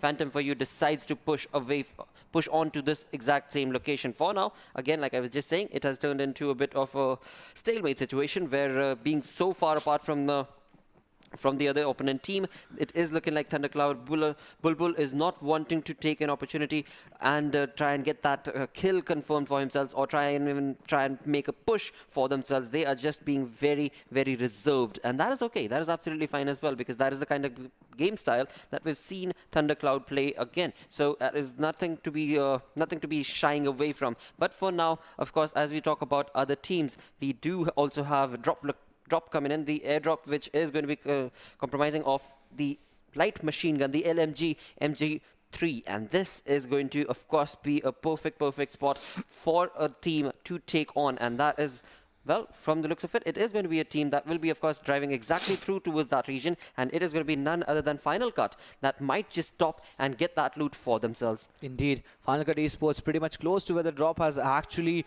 come in, and this may be a situation where they must stop bite down. And yep, the way they are actually stopping down, it seems that they might be going for the drop, but for the moment it is going to be F5, the Fallen 5 Esports, that is on the backhand side, with TRZ also making a comment. And now it is going to be a tough situation for Zap Canavar, because they are fastly moving and approaching, and they need to make sure that it is going to be big team Phantom 5 and TRZ that might gatekeep the situation. But since the marker has turned into that driver's seat, it seems that they are moving slowly and steadily, and the McLaren sound can be surely visible in our ears as soon as possible, seeming that M24 is also coming to action. But it is going to be Potato Hill, where Bad Intentions are still finding themselves in all situations. TRZ Esports that is looking to pin down the players of Phantom 5. On the other side, it is also going to be the Zap Canavar that is making a rotation from the backhand side. So all this situation, TRZ Esports need to save all these vehicles, else it will be too late for them to actually make a rotation.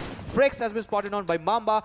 Will Mamba be that X Factor? Will Mamba bring the charm this time? That is still a question. We shall see if that will be the case or cause or not. But eventually, talking about the previous fight that we were a part of, where it was Bad Intentions against Thundercloud, it has been Bad Intentions who has been able to get that first knock onto the players of the TC, and eventually Thundercloud are now being pushed and rushed against the players of Bad Intentions. And Bad Intentions counter and Fardeen, just those perfect nade parade situations that they bring into the table, absolutely going to be decimating meeting the players of TC. But for now, it seems like Counter and Fardeen are being caught off guard based on the smokes that have been created, and that's where their most focus is. Whereas Bulbul, the way he's placed himself, is just not being spotted and has not really gotten even a little bit of damage for now. Vintage should actually pop one grenade at least, because the smoke cloud actually offers that grenade into it, but Thundercloud are now retaliating its own way as bad intentions. One player, it seems, that has fallen down, and yes, that green marker has turned on to white on the right side of the screen. That means a player has been brought down, and now one more knock from bad intention, and this time it is going to be eccentric infinity from different direction. That means third party is just not stopping in this area of Potato Hill. Wow, what a play this has turned out to be. I mean, bad intentions, the way we expected that team to be able to just push on and rush on alongside the players of Thundercloud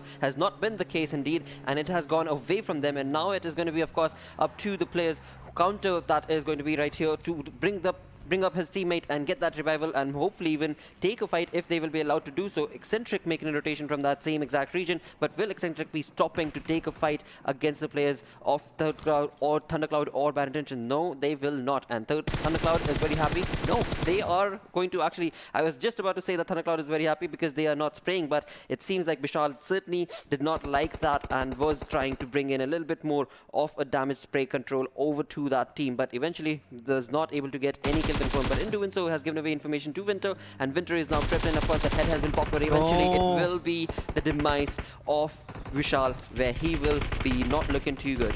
Bulbul goes down, and it's all up to Vishal that is looking to take the fight. He is holding the tree trunk, but Bulbul had really wanted some really valiant effort. He was slowly and steadily and precisely found himself in that position, but Winter takes down Vishal, and Winter of Counter comes in to get that kill secured. With one player being left, Bad Intentions are on a charge, are on a hunt, and after all these reduction of the numbers of the players that they are trying to do so, they have to travel 366 meters, and taking consideration into the zone that it is also going to be the 12 teams, and that means that 10 kills is what Bad Intention starts at the moment. In just a matter of 16 seconds, I guess 2 teams is where at this place they have eliminated. True. And it is a case where even if they falter down in the placement points, 10 total points at least they would be taking from this match. Wow, that's just bonkers to even think about that in 16 minutes, where other teams have not really been able to get a kill for themselves, or the teams Not who even were a able to kill. get...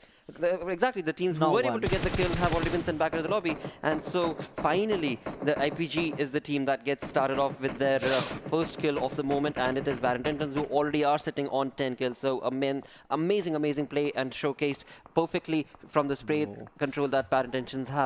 On the other side now, as the game progresses on, we've got 12 Pick one teams McLaren. remaining, White or and blue? it is going to be the white one, dude. White. It is going to be the Okay, white one, same, yep. same.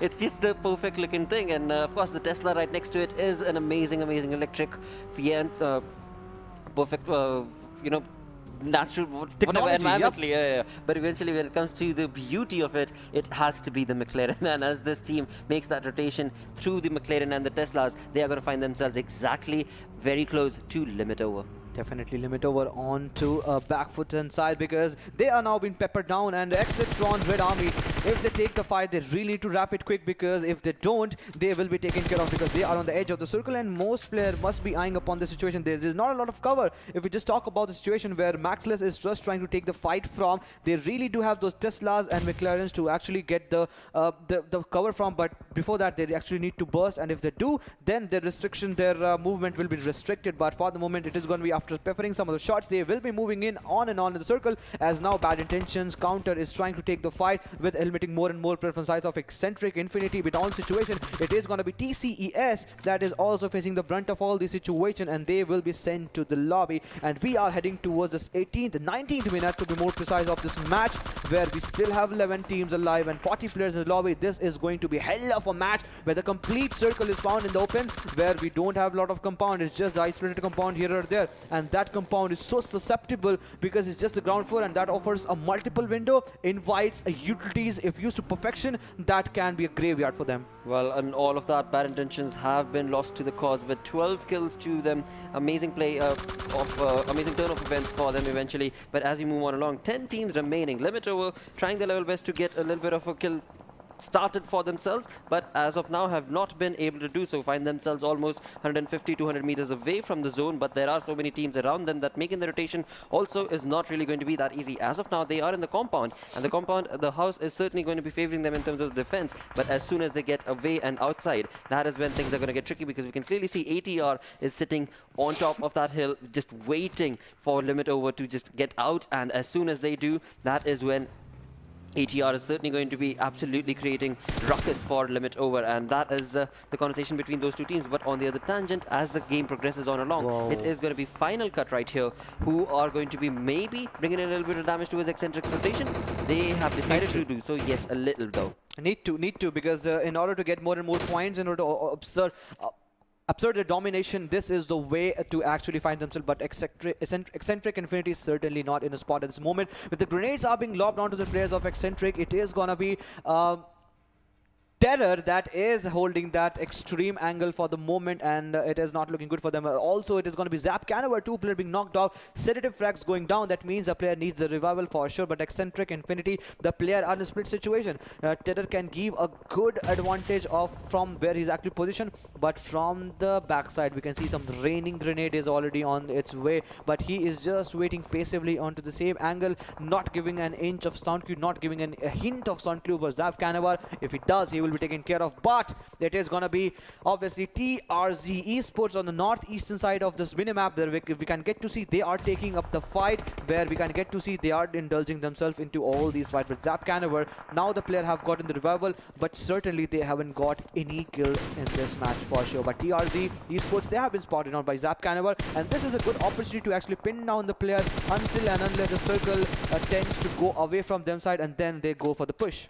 That was quick. That was quick reaction coming in from TRZ's players. I mean, it almost seemed like Sedative will be able to bring on their players down, but wow, another amazing turn of events for TRZ. Their point is so accurate, and they were able to bring down Sedative almost down to 10 HP health. But along with that, Sedative's teammate is going to be helping him and punishing TRZ for doing so. And in doing that, it is none other than TRZ's Mamba who has been affected with this spray, and Viz looking absolutely abysmal when it comes down to these shots that he's taken. But eventually, of course, the kill for him sadly has not been confirmed yet. Even though players have been certainly brought down, it is Atomic who is still remaining alive, and along with him seems like Rare FPS is also going to be right there to try and give that cover. But eventually, the smoke is all that is helping them, and Viz is just not stopping with this barrage. All these situation, IPG Mehfooz goes down thanks to the onslaught that is coming from the side of Blues, not for the players, but all of a sudden Viz, that was giving a lot of knock, has been taken care of from the right side. That means a lot of respite for TRZ Esports. This is a good news for TRZ fans and everyone that is just watching. But in all situations, it is Sedative that is still holding that shack. It's just the 20 meter that he needs to find an entry into zone. But obviously TRZ Esports, Mamba comes into action as he takes on one more knock. IPG's player going on. All of a sudden, they have not only regrouped, they have also find themselves in a spot that they are taking the fight. Not only taking the fight, they are getting those safe knocks. They are getting those safe knocks and getting those kills as well. With that, of course, Atomic we saw just bringing down the players of FS as well, and F5 what a play this is turning out to be, where indeed Final Cut also trying their level best, have been able to accumulate 6 kills for themselves, but KSX Axe are still a part of this fight. 3 kills confirmed for themselves as of now. IPG's Mehfooz YT goes down sadly to the play zone. With that, we've got 8 teams still remaining, and now when it comes to the play zone itself, it is getting smaller and smaller. They are rushing, they are certainly rushing onto Zap Carnival as they are looking pretty much dominant at this moment. Infernal Parasite has been thrown to the lobby as they makes an exit with just 3 kills at the 8th position, but Mad Cat is really mad, he's really angry, he's really furious because a moment ago it was Zap Carnival that was really pinning them down, but he needs to make sure that he doesn't over-aggress. The grenades are being used to perfection as we get to see the Teslas and those machineries are just being moved inch and inch. But in all this situation, it is going to be TRZ Esports that will be getting the edge of the circle, and also 4 kills where they're standing at the moment. But Tommy goes down thanks for the onslaught that is coming in, but they still need to make sure that it is going to be the Zap Zap Carnival that is still strong in the backhand side. As would really want them as soon as they go into zone. They need to wipe out Zap Carnival as soon as possible. They most certainly do, and they are keeping a very close check on the other teams as well. As TRZ's Mamba, we can clearly see,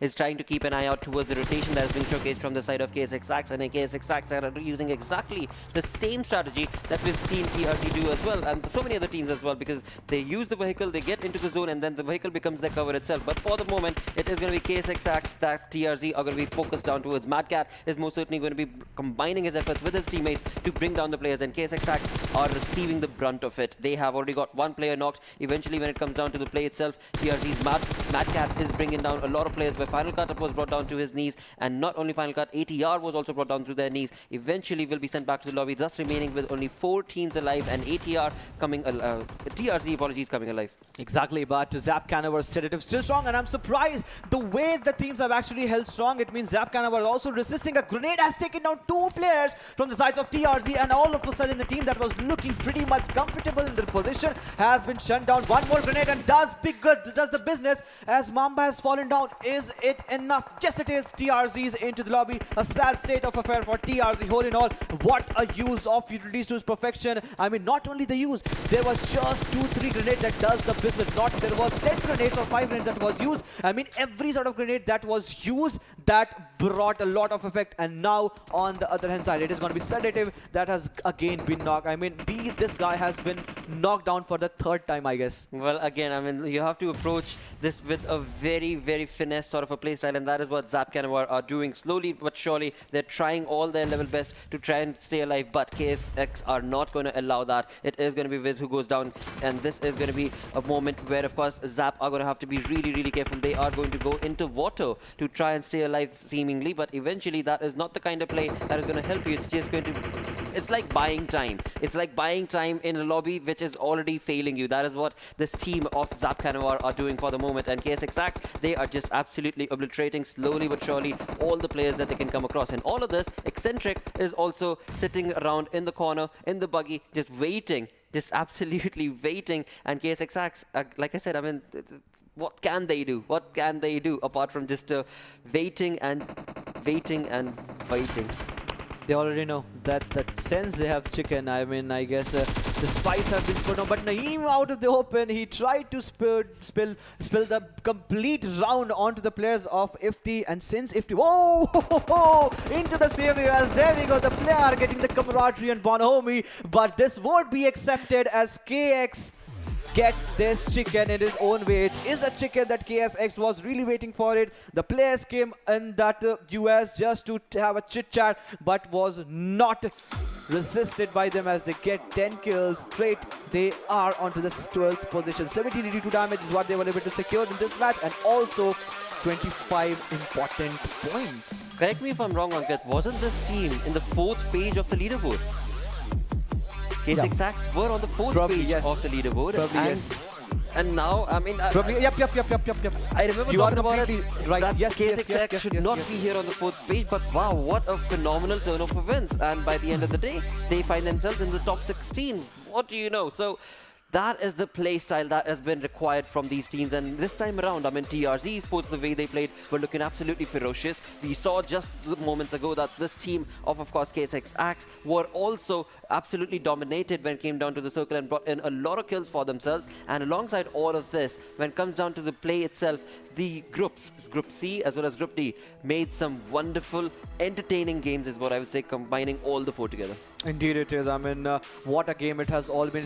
It's not just the performance that Group C and D, the upper brackets team that actually started performing, the team that actually is known for. I mean, in this match, talk about Bad Intentions faltered on, IPG faltered on, TRZ faltered on, and rest of the lobby started chiming in. But talking about Bad Intentions, it was certainly where Winter started performing good. 6 kills, 65 damage, 2 assists, 137 dealing done. What a game for Bad Intentions too. Most certainly has been wonderful turn of events for Winter. Again and again, this dude has been absolutely resilient when it comes down to that. But that's not the only player, right? Because that's the MVP, but there are so many other players that is going to be compromising of the top 5 players. So let's have a look at the top 5 players coming in onto our screens, where we will, of course, see Winter chiming in along with all of that wonderfulness. But Atomic from TRZ Esports is going to be chiming in with the 3 kills along with the 667 damage. And Atomic comes in to join the next 3 kills, 6,000 damage. I mean, this is a guy that never fails to impress us. Be it be him, be it be his own friend Mamba, or maybe STFU, or maybe White Kite. Everyone is just phenomenal to watch, and each and every player were looking strong at this moment until they were being pulled down by Zap Carnivore.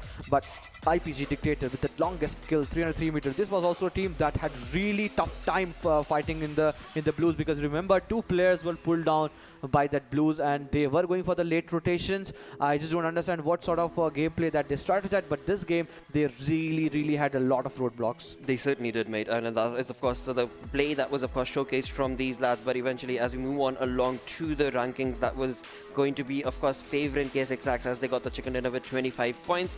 But Zap Carnivore, the way they played that game in the final few moments, certainly stopped TRZ Esports' play, because TRZ Esports were looking absolutely ferocious. They had 6 kills with 8 placement points is what they walked away with, so 14 points for TRZ Esports as well. And Bad Intentions, just 1 placement point, but 11 kills is what this team got. So in total, 12 points for that team of Bad Intentions, and this is where we can very well expect that when it comes to the overall ranking, so many of these teams are going to be jumping into the top 8. Indeed it is, and in all these situations it is also going to be other teams. I would love to see how the teams actually fans out in this own way, but Thundercloud really didn't have a good time. I mean, every time we have seen a team that's get, I mean, this has become now a custom thing that one team that gets the chicken will be getting eliminated just with taking maybe 1, 0 or 2 points.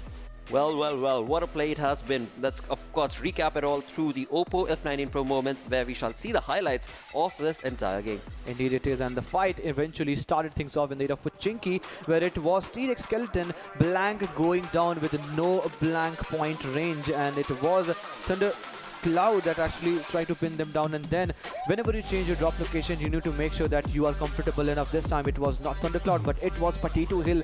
That was a deathbed, that was a graveyard. Generally we get to see graveyard in Miramar, but certainly Potato Hill became the graveyard for most of the team. In all these, it was Bad Intentions that we saw just dominated and annihilated each and every team that tried to just bloom in the same proximity, be it be any team, be it be Thundercloud, be it be the team that just got eliminated a moment ago. They were just looking ferocious. And then it was Zap Carnivore, the head-on-head fight. The fight actually erupted in a moment where Zap Carnivore, for one moment, it was going back and forth, with somewhere down the line it was TRZ pouncing upon them, and then it was some brilliant knock from the side of Zap Carnivore coming and turning the game and changing the fortune.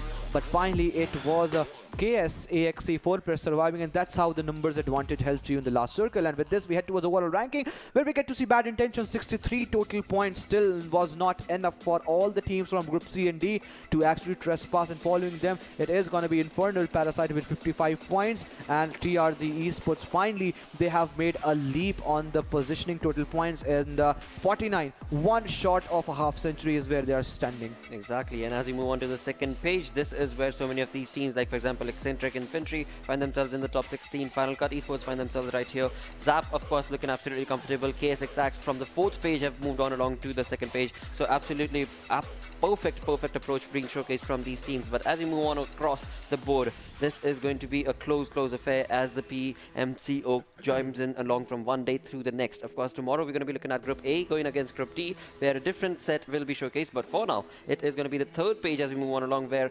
again, this is learn from past. That is a team that performed, of course, yesterday, that played only 3 games but have been able to accumulate 18 points. So again, there are teams who have a lot of opportunities, but eventually in the entire saga we did see Final Touch join in today with just 1 game, and of course after that they were nowhere to be seen. So that sort of an opportunity lost is not going to be a good way to start the day, especially when it comes to PMCO, and there is so much on stake. Definitely, and whenever, as you just mentioned, if the next day comes in, really good things to talk about. But for the moment, it is going to be the kill leaders, where we are heading towards. The chart is on our TV screens, and we get to see Bad Intentions Winter suddenly trespassing Kothur with a lot of kills. It is 18 in terms of the total number. It's just the 4 matches. I mean, 4.25. That's going to be good tomorrow, because Bad Intentions is going to be playing tomorrow, and Gods Reborn from Group A. Are going to be playing tomorrow as well. So, and there could very well be a rivalry between the two,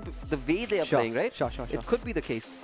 Indeed, it is going to be, as you mentioned, if A and D are playing for tomorrow's gameplay, they will be looking to actually put their things strong, as Winter will be, from the side of bad intentions, will be going head to head, and there will be some sort of fight eventually at the end of the 4 matches. There will be some moment where we get to witness bad intentions player maybe go head on head towards the team that is still standing on the first position. But for the news from the middle is that God's Reborn 6-9 total points is still not unbreached, but will be it enough when we get to see tomorrow's game where the A and D will be heading towards. Well, for that, of course, we have to wait till tomorrow. But for now, all I have to do is thank you guys, of course, for tuning in, as well as Oppo F19 Pro for making this all happen. With that, we do reach the end of our show for the day. Thank you so much for tuning in. We'll be back again tomorrow.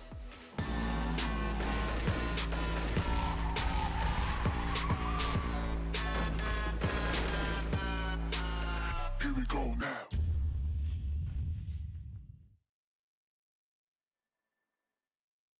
Here we go now. Here we go now.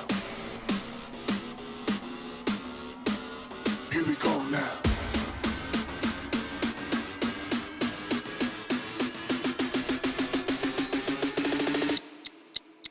Here we go now.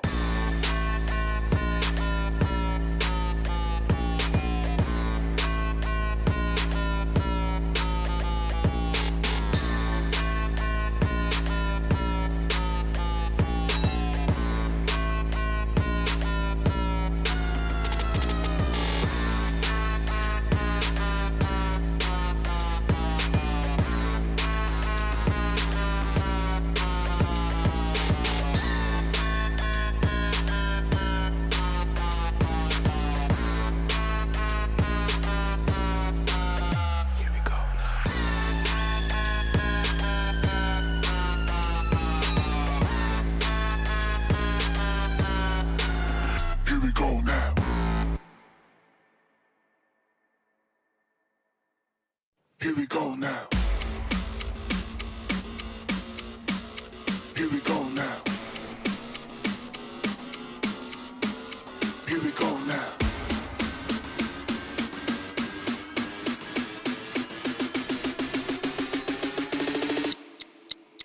Here we go now.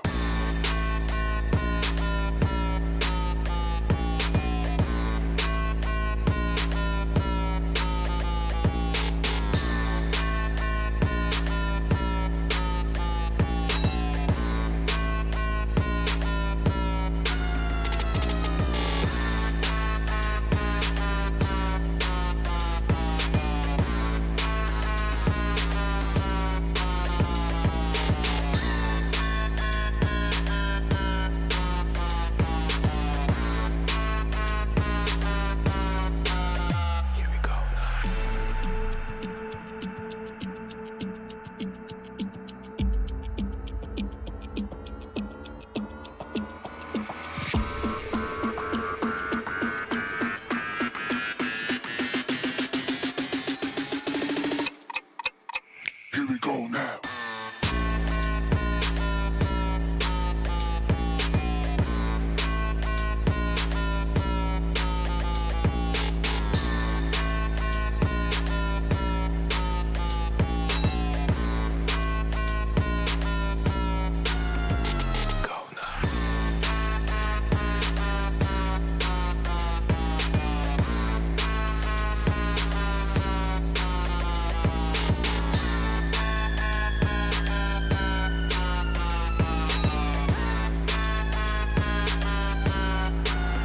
Here we go now.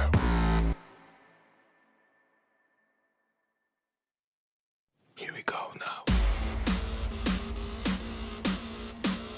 Here we go now. Here we go now.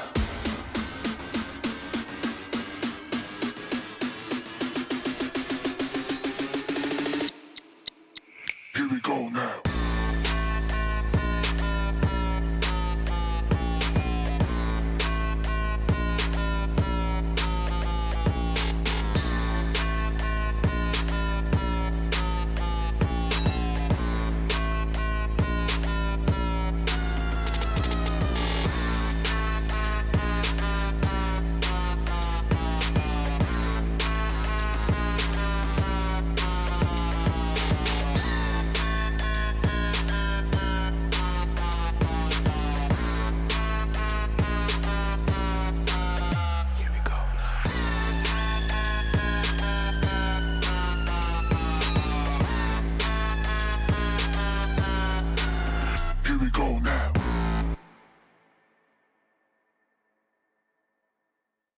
Here we go now.